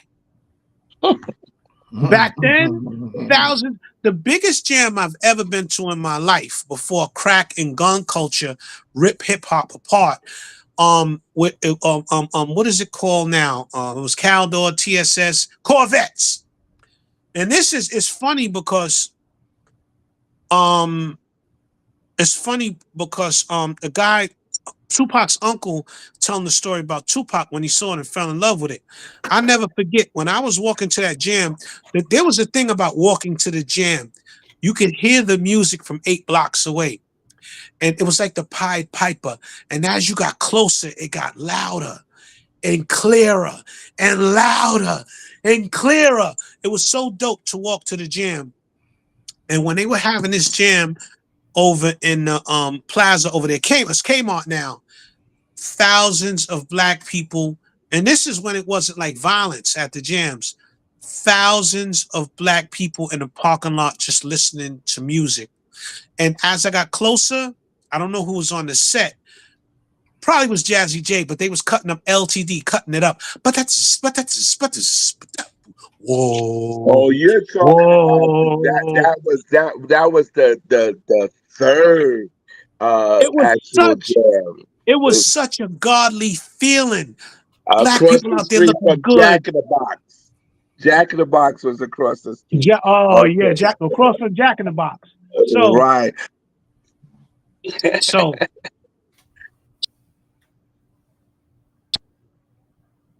be shorter, man, oh man. It was hip hop was important. And this is before crack took off and everybody had money. So the main thing was the music. The music was so important because we were poor people and we had our music and people would dance. Because when black people cleaned up. You asked me about the jam, one of the jams. In where the Cable Vision is, where Skating Palace was, that was a bowling alley, and there was a Yes. school at once too. Yeah. That was I was too young for that. I probably got there. That was before me. the biggest hip hop jam that was ever. People, that whole thing, that whole parking lot where that parking lot is, around the corner, under the thing, across used to be Parkway cab service over there. So people were coming from Lafayette, Bronx River, Monroe, Soundview, Sackworm, Castle Hill, or, or it was just you could not even. You were walking through the park. It was a good thing I was behind the ropes, but you couldn't even get through that part, and that's a big parking lot. So that was, and it was what it was for was a carnival. They had the carnival there. And so that was the one of the biggest. The second biggest, best one that I know of was in Rosedale Park, where I give the tribute to Mario Okay. at. Okay. That park was full. Now, That park is huge. yeah, right. Because Now, y'all got the long city blocks like the Bronx Zoo block over there when you cross through yeah, the there Dale. you Y'all got the go. long So city block. Rosedale Avenue and all that is crazy. So when we say the jam, that's what it was. Now, people don't understand that there were block parties way before hip hop. There were block parties, but Right. the Right. Black Spades and Mario what took what we were hip hop and made it hip hop. So it wasn't necessary. It didn't have to be a block party. It became a jam, A jam. and so that's where Because the now when I was a difference. little now phase, when I was a little boy, it was called they got the music out over there. They would just say the music is out. It wasn't Right, even a jam at first. It right, was like, and then wherever the music was, if people knew about it, they were coming. Because right. But jams got. and that's what proves that the people that talk about, and I hate to say it, because it's just that people were not there, but those jams didn't have flyers. That's why a lot of people don't know who was actually there, because there were no flyers to say that this is what happened. There's no flyers to say who was rocking this or who was rocking that. That's number one thing. Not for And the jams, yeah, true. right, and so Yo, truth, you hear that? Yeah. Okay, so Hebrew Thug, true indeed, early Afro-Cuban jazz pioneer Mario Basil. Baza spoke on that frequently. In fact, he said Puerto Ricans were racist towards him by choosing to be with Black Americans in Harlem. Wow. So look, right? I'll say this. See, here's the thing. I'm not going to crush or come down on Puerto Ricans.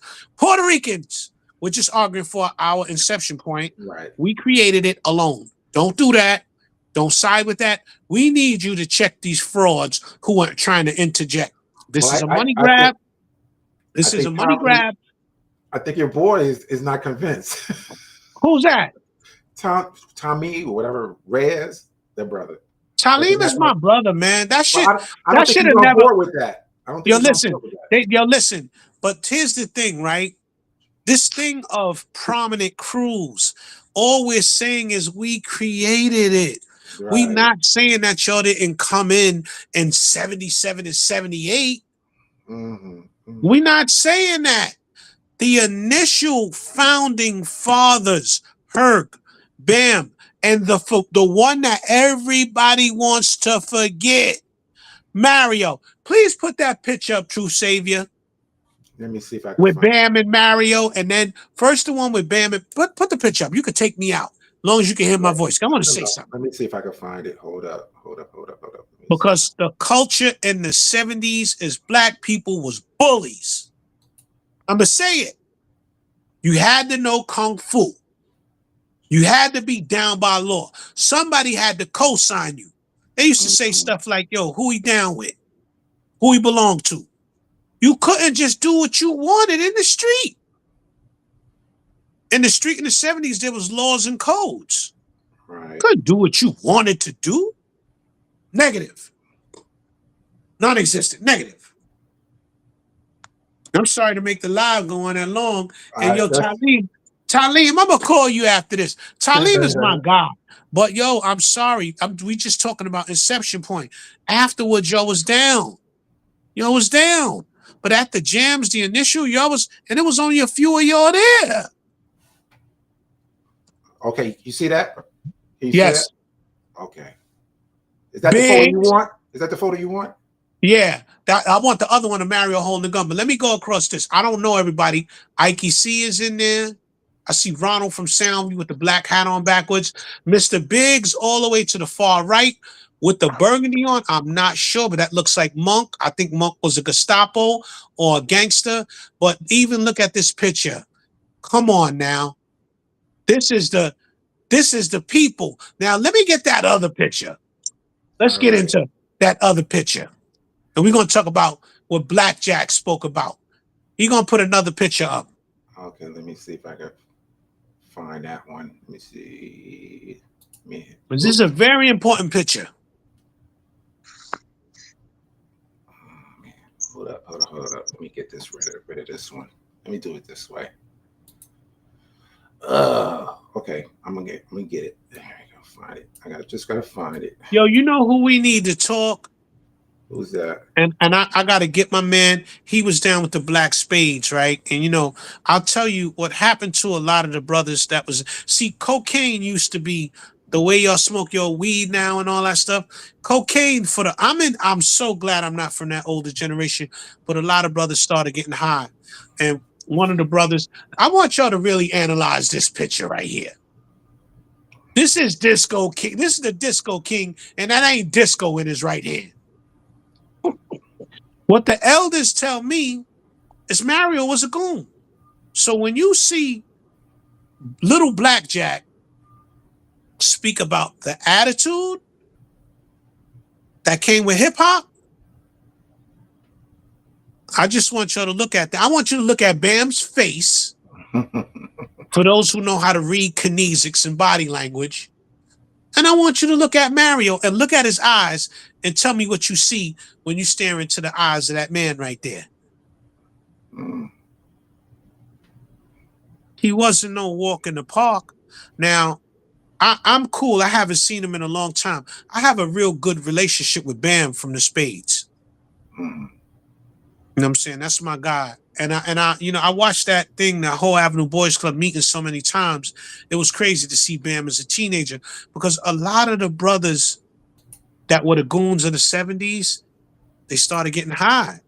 Bam is a full monster. When he was in Soundview, when that thing came out and we were 14 and 13 years old, he was over there messed up off of that. A lot of the brothers got messed up off of the thing. And this is what killed a lot of the founding people in hip hop because cocaine was like your 3.5. It wasn't shunned upon. You was fly. If you was dressed fly, you had your gold chains on. You might have had a kufi on your head. I'm from that era. I still wear kufis and ain't nobody smacking my kufi off my head. And you had the powder. The older generation, powder was fly. Powder was a part of hip hop. Disco Fever, Having the Bill. Older generation. So when the thing came out, it put a damper on hip hop because a lot of people fell. And my generation, the broke little kids who dressed nice and was getting allowance and stuff like that, now we got money. Now we wearing Philippe Monets and that crack put a damper. We gave them rap, they gave us crack. Oh, okay, check this out. This is going to be the last question, and then I want you guys to close this out. and then we're gonna call it night. It's a long night, but it's been a good night, but a long night. Yeah. So the last question of the night is: what role did the Savage Skulls, the Savage Skulls and the Savage Nomads play in the beginning? I guess in the beginning of hip hop. I guess he's asking. Wow. Phase, that's for you. Yeah, that's On my old block, Savage Nomad, Savage Spades. But before I moved over to Soundview, I lived on 183rd, which was Grove Street, Crotona, Garden Street, Prospect, Crotona. And I went to PS32. Behind PS32 is a school named Aquinas, a girls' Catholic school. And the Savage, I think they were Savage Skulls, Savage Nomads, they would be. Now, I'm in the park playing as a little boy. That's when I saw Flying Sleeves. All these tough looking dudes with Savage Nomad, Savage Skulls. So that's all I know. I saw them. I knew they were tough. I knew they were a gang. I didn't know much. I'm a little boy. I just want to play outside. But I don't know. Phase, if you could interject. And I thought it was the Ghetto Brothers. It started with a homicide, but go ahead, Phase. Okay, the Savage Nomads and the Savage Skulls had absolutely nothing to do with the creation of hip hop. Mm-hmm. Exactly. Exactly. Now, okay, on a now that he said it, on a technicality, the question should be what the Ghetto Brothers had to do with it, because when Black Benji, who was a black member rolling with a Puerto Rican gang back then, got murdered, instead of going to war, they called a truce. But what I heard from my elders is even after that truce, some people got dealt with. It still went, and then everybody was like, all right, cool, we cool. You know what I mean? But there was still some friction after that whole meeting.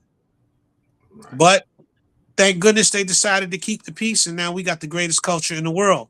But, you know, like I said, I just want to state my claim one time to the Puerto Ricans that are listening to this. I love y'all. I have no hatred for y'all. I never have. 2 of my 3 children is Puerto Rican, and I want to say this to y'all. I don't give a fuck if y'all mad. Fat Joe, I don't give a fuck. I'm talking about the inception point was us, and that's all. That's all. The inception point. Y'all came after. You didn't create. You didn't co-found. Stop. That's it. Okay, Faith. All right. I'm kind of. I don't know how I could actually say it, but he is right about the truth that things happen over. Now, one thing that I know for sure, and I witnessed part of it.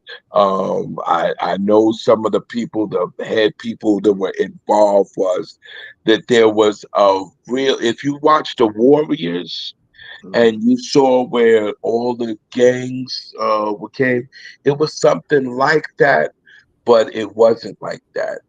What this was the gangs were fighting over a part of territory. Okay, it was a big thing where even some of the cops got messed up. Some of the, and it was terrible. And so that was one of the big things that kind of stopped a lot of stuff, because at that point, after that, if you wore your colors, you were either going to get arrested or even killed. So that kind of slowed down, not stopped, but it slowed down the wearing of colors. And so once the wearing of colors was, people were going into other people's territories because they didn't have the colors on. You see what I'm saying? And so that's what kind of like made it more of, okay, what's the next thing to do, which was music. What was the next thing to do? A lot of the people, and also the gangs, especially the Black Spades, when they started getting older, because you remember when it was created, they were teenagers. So Right. when they started getting older, they started getting jobs and families, and so they didn't want to be, into that type of life anymore. And so even that, it was rather just like with breakdancing. We would rather dance with a girl than to break dance on somebody on a girl. You know what I'm saying? And Mhm. so, even if getting our clothes dirty, we're not gonna get on the floor and mess up our brand new British Walkers or our AJs or our overlaps or nothing like that. So that's what kind of changed it, and that's why I don't understand why the Spanish people want to claim breakdancing at this time. These people that are over 20, over 30, over 40, over try to claim a dance that kids did way back. That's Right. number one. And also that, I say it all the time, the breakdancing that is done now is not how it started out. That's not Right. breakdancing, Right. at Right. all. Is that at all? So if they want to claim what they did after breakdancing, I'd say just go ahead, let them have it, because that's not breakdancing. That's not what we were doing. That's not how it started. And so if they want to claim that would it, because like I said today, when we were doing it and they came in and started doing, and doing what sort of looked like what we were doing, that's Mhm. what messed it up because they were not doing what we were doing, obviously. Right. So when they started looking, but you got to think about it. Anybody could do flips and stuff. Anybody could do flips. You could do flips or whatever. And look how they go into it. Look how they dance until it's time to go to the break. You see what I'm saying? Their whole moves are not dancing. When we were break dancing before the break, we were dancing. We Right, was working. We was with the groove and Mhm. right. rocking. They Mhm. don't do that. All they're And yo, doing, and while the music is playing, is they're preparing and themselves Faye, to go down to the floor. That's and all they're Faye, doing. I just got to say this, right? There's a dude who documented what Latin people were doing in that time. And the name of his book is The Rise of the Latin Hustle, not the rise of hip hop. All through time, if you look at music, we had soul. They came up with salsoul. That was salsa mixed with soul. Mhm. If you, and there's always a Latin version. Now, these are our brothers, these are our sisters, but musically, we have a cultural difference. We always have. And it's called timing. Yes, If and you're the if you're whole a musician, if you're a musician, you know the 8 bar count, you know the 4 bar count, and you know the timing. Their Mhm. timing is totally different than different. ours. It's Right. they have more of a metronome timing than what our flowing timing is. And if you notice, like you can catch them when they're doing something, they'll be like that on the beat that we are doing our bass drum. They're doing their clap, and when we Right. do our snare, they're not clapping. So Right. it's all about the timing. So if you're a producer or anything and you know about the bass drum and the snare, that's our timing, and the hi-hat, Right. that's our And then, timing. the thing is, the thing that's so sad about this is we were there. I'm playing tag in the park. There was no DJ Hector Cruz. It was I can't no, I'm serious, man. There was no time where it was like, yo, Hector and them is outside with the music. Word, Pedro, DJ Pedro Perez. Like the thing was, there were certain names that rung bells. And those names was DJ Kenny Ken, like you say, DJ Tex, Mario, Africa Islam, Red Alert, Jazzy J. The echo chamber is still in my head. Yo, rock, y'all. You don't stop. If you're not down, get behind the ropes. Jazzy J. There was certain names. When they would shout out the gangsters, Spider-Man, Spider-Man was the goon. He was the 70s ultimate goon, little strong looking. And bless his soul, he died. I was there. That might have been one of the first ones I witnessed as a child at a Zulu Nation 2nd, 3rd anniversary, whatever. But see, the other thing is there was a black line. To do things in the Bronx, you had to be down with the blacks in the 70s. You couldn't just do what you wanted. Mm-hmm. Black people couldn't do what you wanted unless you was part of the thing. There was an order. It was like the mob. You couldn't just do what you wanted to do. When I went off camera, I was looking for the book that I pulled up last time. The rise of the Latin hustle in the Bronx. There's a guy, he documented what Puerto Ricans were doing, and that was the hustle. This thing is because the dominant society, as hip hop goes into museums are always classy.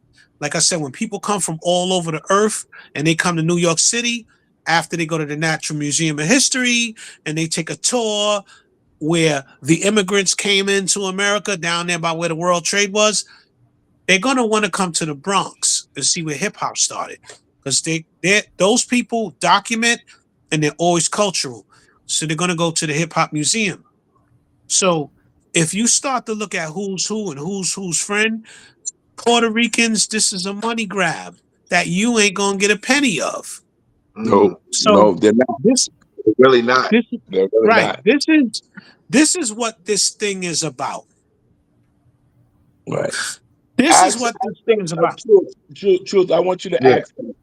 I want you to ask them, and I want you to ask them about the bump, the freak.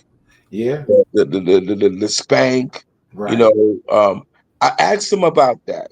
Mm-hmm. Now they said that they were with us, right? What have you? I've never seen them do none of that. No, I never seen them do the bump, or I never seen them do that. None of that. I never seen but it. If they were with us during the conception. Yo, FaZe, I want to ask you a question. How does this feel for you?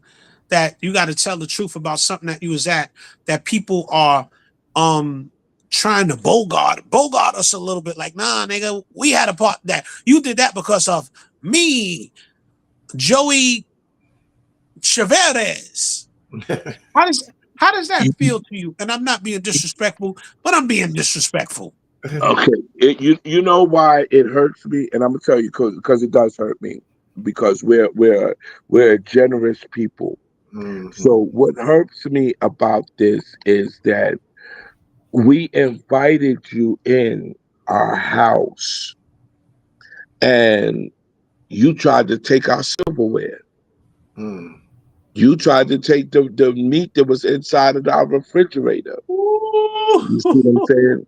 And so that's what bothers me about it. Like, why come into my house and try to take something from me? And then, like say, no, I help you buy that piece of steak that was inside of your refrigerator. So that's why I'm able to just walk out with it. And that's what they're basically doing. Now, what bothers me about it is I'm a person who, when blacks would be like, yo, like me and Big Pun's relationship when he was just Dirty Chris. Yo, why you fucking with them Germans? I'm like, fuck is you talking about? Because that was a big thing. There were certain blacks that were called Puerto Ricans Germans. And I'm like, yo, that's my man. I've done a lot of good business. I've always, anybody that knows, you go to Soundview, Minnie was always cool with the Puerto Ricans. My man Bully Wooly, he fought Puerto Rican Hector. I was in the middle of that. And they thumped it out. They got it out their system. But I was in the middle of that. Like, nah, man, he's all right. Like, I never had that thing. When you come to Soundview Projects and you talk to anybody, Puerto Rican Bola, Puerto Rican Sonny, you talk to the Puerto Ricans, they're not going to say that Minnie was on Know Nothing with us as they knew me back then, Mark Bass, before I got my nickname. So I don't like how it feels that I got to explain this and look like a person who's against my Oyes. Right. That's the disgusting feel for me because of a money grab and a certain group of individuals who are saying, yeah, we did this, we did that, and you're lying. Now I gotta look like I'm against my Puerto Rican brothers and sisters because of a few frauds that are gonna do this, and you ain't gonna have nothing to do with it. And we're arguing for something. It's like, you stole from me, and I'm like, yo, please give me my stuff back. Please, man, give me my stuff back. Then you got the crowbar, bunk, and now you're hitting them over the head. So this is why I don't care how nobody feels. Fat Joe, me and Fat Joe is cool, but I don't give a fuck how you feel. Your people had nothing to do with this, Joe. Straight up. Truth. That's what gets me angry, that I'm defending the culture now, because when it goes to 1,000 years from now, and our ancestors our offspring is looking back like, oh, that's my grandfather from the 1900s. That's Minnesota. He was there. You see, you bum ass nigga. My grandfather was a fly nigga. I'm fly too. You see, my people started this. Because what we're documenting now is going to be, you know how we look at the last poets in them from the 60s and the 70s. People are going to be looking at this in 2177. Right, 22. That's why I do what I do, because I'm all about protecting the culture and making sure bringing brothers like you guys on to cement the story so it's not tainted in any kind of way. Right. True. You know, so that's why I do what I do. True. So you know, let me just interject for one thing while y'all saying that. So, Truth, when you were I guess going to where you were at and you left the screen, China Black had answered what was said. So I saw that. I put that up there. I saw it. Yeah, I saw it. Oh, okay. So this is what was said. So a lot of the times, people, these trollers or whatever you want to call it, because of Dr. Columbus and the other one that I'm not even going to mention his name, said that I was too young, and that nobody said that I was on Mario's set. So Cool D, they came to my function. Jazzy J, they came to my function. Grand Wizard Theodore, they came to my function. Monk, they came to my function. Karate P, all of these people, they came to my function. Cool D, I specifically got China Black, because China Black did come to the function, and I told, right in front of Cool D, I said, what did you have to do for me to DJ on Mario's set?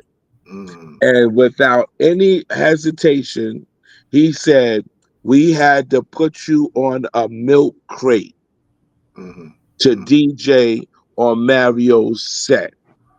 So if I'm that young that they had to put a milk crate for me just to get to the turntables, that's your proof that, and that's Cool D, the one that they say so much. Oh, the Cool D was this and the Cool D. So now that he said that, and it's proof that they're gonna run to something else.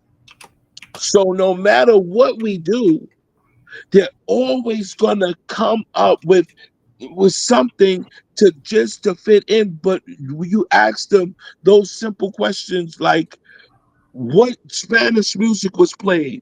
What Spanish DJ was doing it? What dance were they doing besides what crew?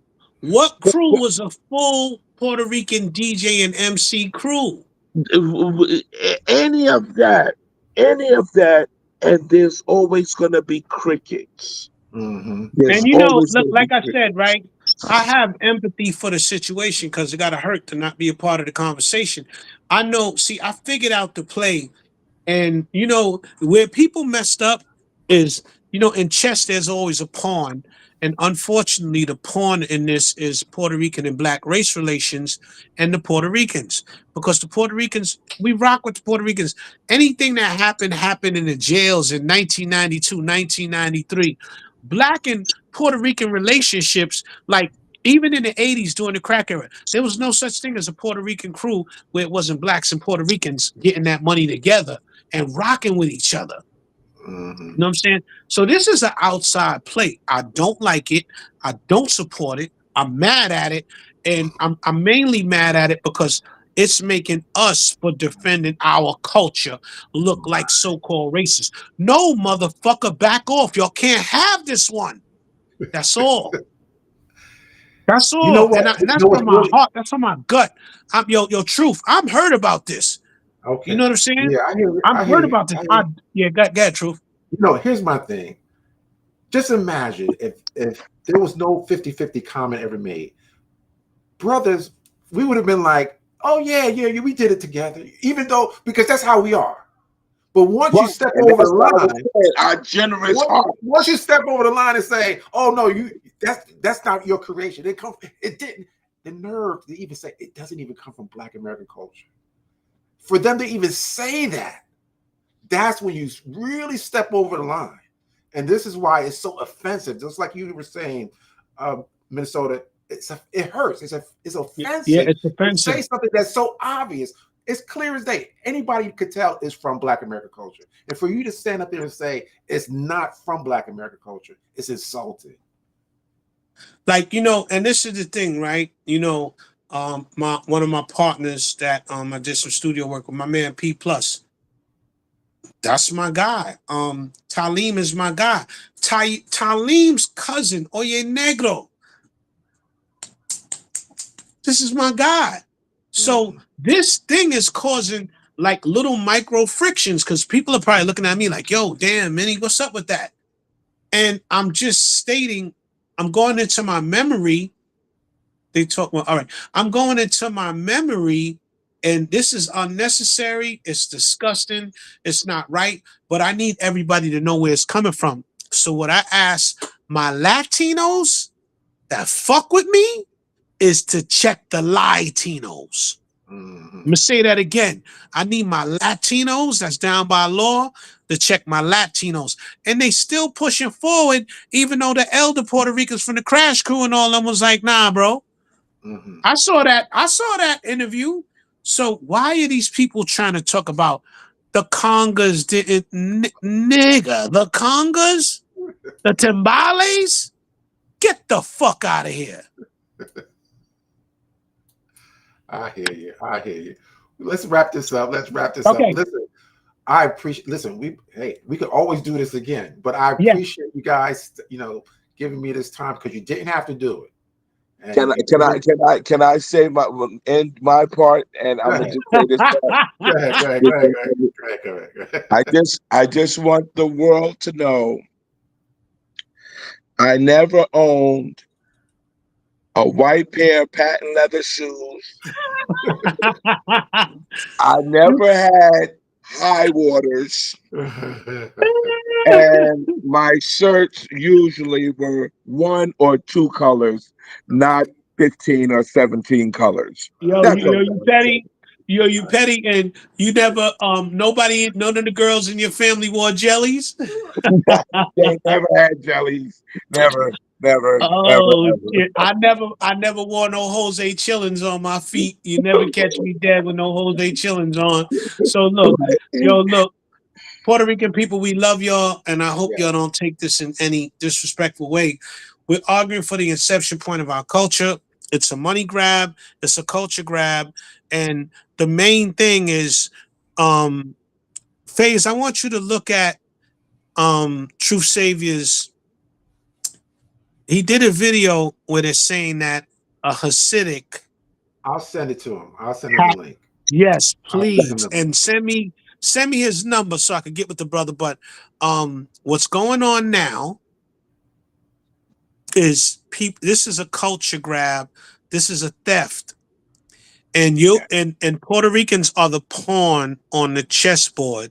Yes. Because I Yeah. also want you guys to look at, once you have the hip hop museum in the Bronx, then you have the hip hop museum in Australia, Paris, France, England, Russia. And what they want to do is capture the lie, because the thing that blew my mind was when they had the audacity to say hip hop's origin started by a Hasidic. I was like, whoa. The picture came together for me then. Well, if I see this, y'all already know how I'm coming. I'll send it to you. I was trying to find that article, but for some reason I couldn't locate it. But I'll send you the article and the video. Okay. Yeah, true. Send me the guard's number so we can get down and build. You know, for sure. And thank you for catching this and documenting this, man, because it's so important, man. Because it is important. Me as a person, forget my accolades as a hip hop producer, but me growing up in Soundview, I didn't have no idea that hip hop was started there. It was just a jam to me as a little boy. Oh, Mario's outside with the music. Red Alert, Bambaata's outside with the music. Master Ice is outside with the music. The Sound Masters in Castle Hill are outside with the music. I didn't know that this was gonna go global. It was just a hobby. You want to hear the Short Shots, who had the most records. That's it. And I also want to thank you, Minnesota, for mentioning Chuck. Chuck right? City, yeah. No. Chuck Freeze. Chuck Freeze, yes. That's what we used to call him, Chuck. Chuck-a-luck, yeah. Chuck-a-luck, because he remember, he saw Mario. He was whatever before they was Jazzy 5, before they was any of that stuff. He was coming over to Mario. Yo, I got a question for you. Who did the channel from Bronx there that caught all the elders that are not here no more? Because Chuck is not amongst us no more, bless his soul. But when y'all had him on the bench in Soundview and he was talking and just kicking it, I thank you so much for that, because see, the thing about Truth, I want to say this in parting before we finish this video. The thing with people from the Bronx people are ordinary people. But all of us are little pieces to the puzzle. It's so many people alive. I'm waiting for the smart person that's just going to stop people in the street in the Bronx and film over a 6-month period and ask them questions about what they remember about hip hop. Because it's not about us. There's just people from the Bronx that are 70, 60, that had so many key components of this. The spectators that could tell you more. There's people that could tell you more that were there than us. Right, and that's why the channel Michael Wayne TV was even started, because we wanted to get the viewpoint of everything, and we really wanted to show that the Black Spades and Mario were the catalysts that created hip hop, and so that's why we did it. And we changed our name to the Cultures of 71. There's a sound clip of y'all. It's on King Classed. I don't know if you saw it, and they're playing Soul Power. You hear the crowd going, Spade Power, Soul Power, Spade Power, Soul Power, Spade. Look it up. It's on King Classed. Yeah, man. Listen, we since we started, we've seen so many. There's a lot of channels that launched because of our channel.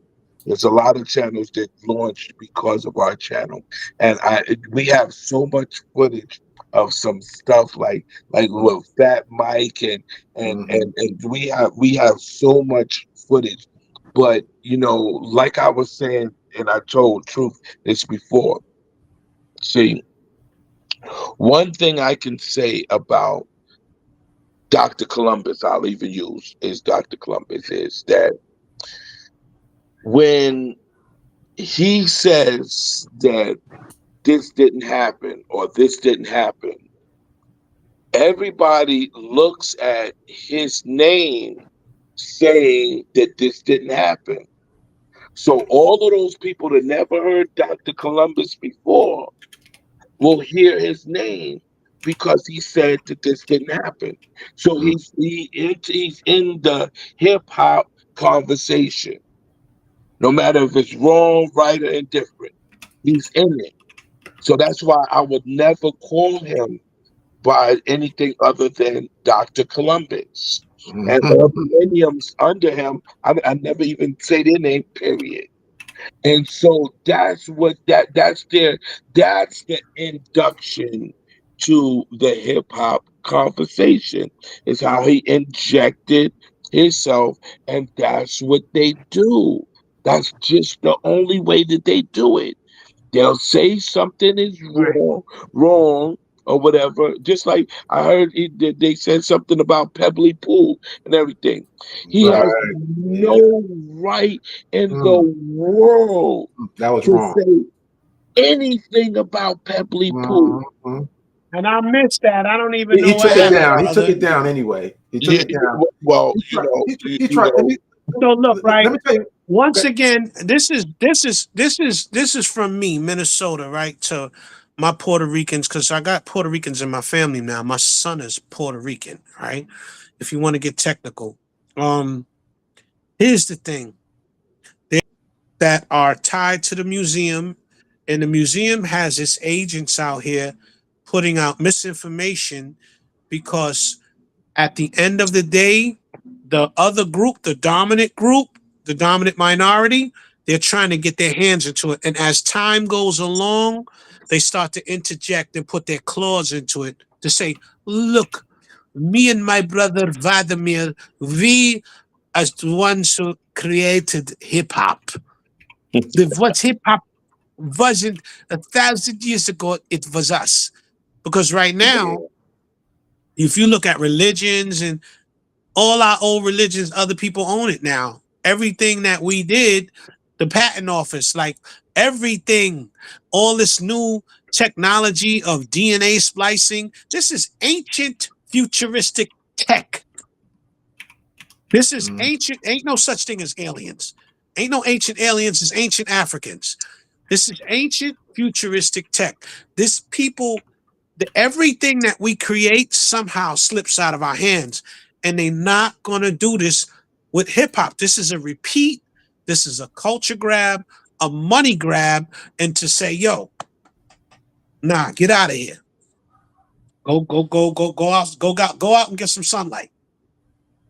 But somebody's trying to steal something greater than us. So, hey, Puerto Ricans is my people. Yo soy Boricua, Tregueño. You're Afro-Latino? Get this right, because it ain't right. So love to all my Puerto Ricans that understand where I'm coming from. Like we don't usually come out and fight, but it's getting ridiculous and it feels weird. So all my Afro-Latinos that identify, say, yo, you know what? Stop that. Didn't the Crash Crew come out and say, yo, so it hurts. All right, y'all know, y'all hurt, y'all offended. It hurt me more. Name one of their anything that they've ever created that we said we're 50-50 in. Name one thing. And you know what? You know what I'm going to do? Because I be doing my research. Since niggas want to play this game, we're going to go to Cuba and we're going to go find the roots. I had a record. It was Senegalese playing salsa. Yeah. Salsa comes out of Senegal. Somehow it gets to Cuba. So I'm gonna take salsa. Y'all keep playing. Well, let me tell you something real quick. Now you see how that felt? I already. No. I want them. You don't have to now take you see it. how that felt? You don't have to take it. No. We're not trying to take anything. No, I know that, but I just wanted to put that out there because Right. when that frequency hit the body and the vein, you see how that felt? That's how we feel with all this. Yo, we were the co-creators. No, don't do that, Pop. Well, Don't do that. Let me just say something real quick. Now, there's some there's some truth to this because I did the research. When you think about the concept of Latin jazz, what does that tell you immediately? It's a combination. Latin jazz was created out of two forms: Afro-Cuban rhythms and jazz harmonies and arrangements. That is the essence of 50-50. Now, I did a video and dealt with that, but just to show them, listen, when you talk about 50-50, you have to lay a foundation to why it's 50. Prove that it's 50-50 when it comes to hip hop. Show us the receipts that prove that in its inception that you were there co-creating with the brothers. You were in the woodshed with the brothers creating funk, soul, R&B, hip hop, whatever. Show us those receipts. If you can't show those receipts, you can't even claim 50-50. It's impossible. So that's my point with that. I cannot wait, Truth, to send you some stuff. When you just said that about that, and I remember the video where they the cover, it was a thing that said it was mixed with this or whatever. But I'm gonna go further than that, and I'm gonna show you. I'm gonna show you. Now, one thing that I have to say this without a doubt. When we were talking about inside rhythms and stuff inside, before there were instruments, before there were combinations and stuff, that rhythm was in us. That's right. If you notice, any of us, our kids, we can go to a school table, lunchroom table, and start banging out stuff. Mm-hmm. We have been whistling, humming, and putting notes together before any of that genres came. Right. You understand that? Remember, there was a way of communication that we only see from what they brought us, which means from Africa. That's the only thing that we see, because you got to remember, our history has been taken, especially from this land. Mm-hmm. Mm-hmm. Because if we find out, just imagine if we find out that we're not foreign to this land, who loses control of this land? They do. So why would they let you know about your ownership of this land? And you know, the other thing about this is I had saw a video saying that the dark people in Egypt was coming to get the game how to build the pyramids from the big homies in America. Now, as long as I've been alive, I'm so happy to be a part of the tribe that moves culture forward. Because until we accept it and mess with it, nothing moves forward. Like in my 54 years of life on this planet, I have yet to see anybody influence us to be like, the only people that did influence us through the culture grab and the money would be like the people with the money, the television set and all that. You know what I'm saying? But for the most part, I can't remember a time where outside of my Boricuas, Puerto Rican Rich, Oye Negro, like, and it's a few. All y'all Puerto Ricans ain't cool. The fly Puerto Ricans are really intertwined with us. My man Oye Negro always been a fly nigga. Bless him. Say what you want to say about him. Alpo, Puerto Rican from the east side. Move culture forward. He's a fly Puerto Rican. But his whole thing that made him bigger than life was he was intertwined with the blacks. Mm-hmm. Mm-hmm. Mm-hmm. He wasn't. You just threw something up. You threw something up. And you know, listen.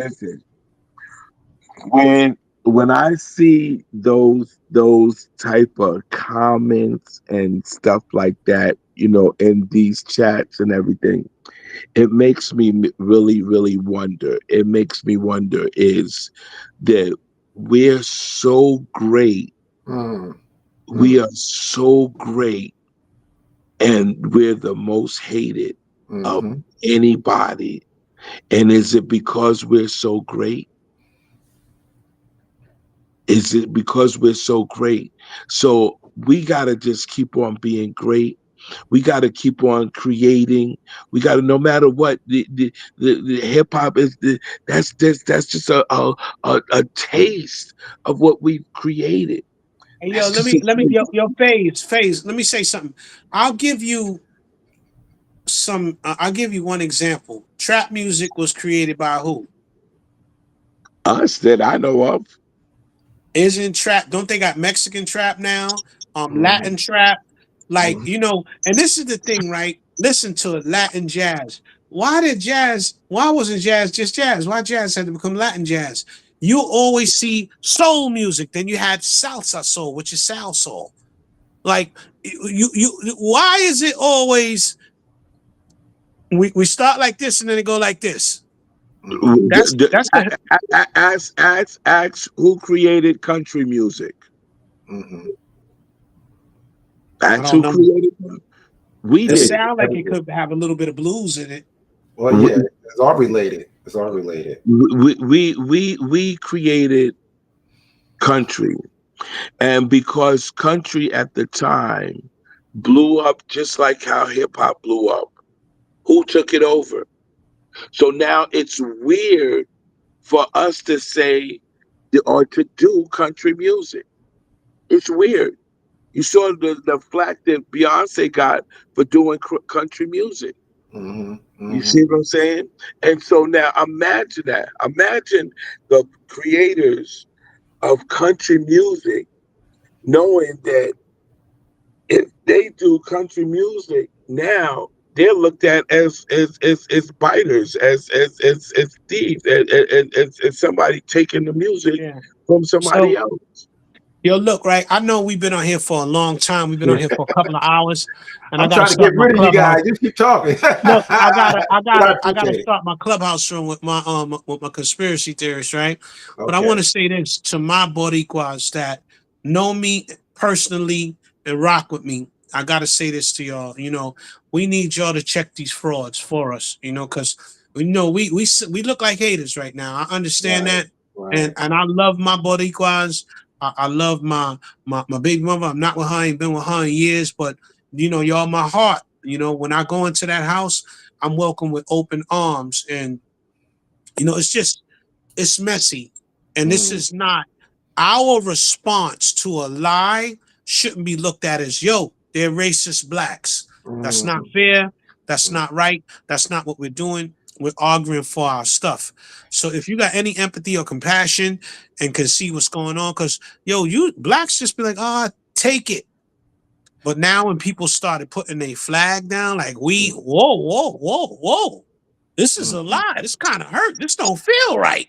Mhm. So I'm done for the night because we like going in circles in the Yeah. treadmill, Yeah. pleading our case about our Right. stuff, Right. Right. Right. Right. pleading our case. So, I want all of my Afro Latinos, white Hispanics, y'all stay on the other side. Cool. But my Afro Latinos, the ones that understand and can understand us pleading our case, please check them like, nah, the Morenos did that. Stop. That's Mhm. Moreno style. Mhm. Mhm. That's that Moreno style. Just please, because I'm not backing down to nobody. Look, that's it. I land. Everybody have a good night.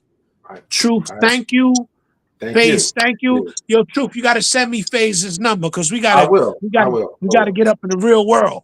I will. I will. No doubt. Again, I appreciate both you brothers chiming in on this live.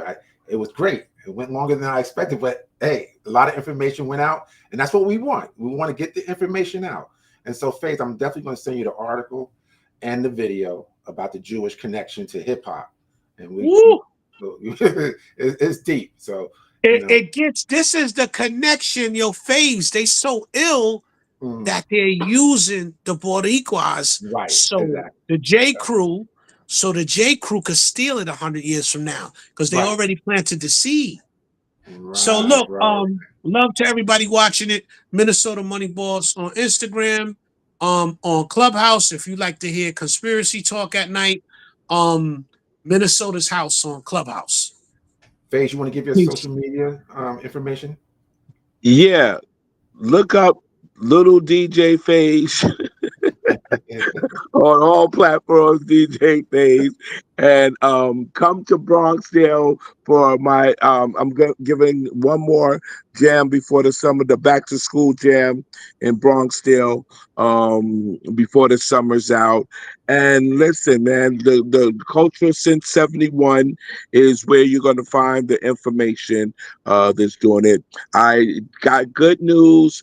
I'm releasing my book on October 8th, 2025. I'm releasing the book on October 8th, 2025. All right. Sounds good. Okay, Hey, to the yo, chat. I'm calling you, Talim. Soon as the live is over, I'm calling you, Talim. All right, to the chat. Thanks, guys. I appreciate the feedback, Peace. all the conversation going back and forth. It was live. I appreciate it. Until the next time. All right. Peace out. All right, peace.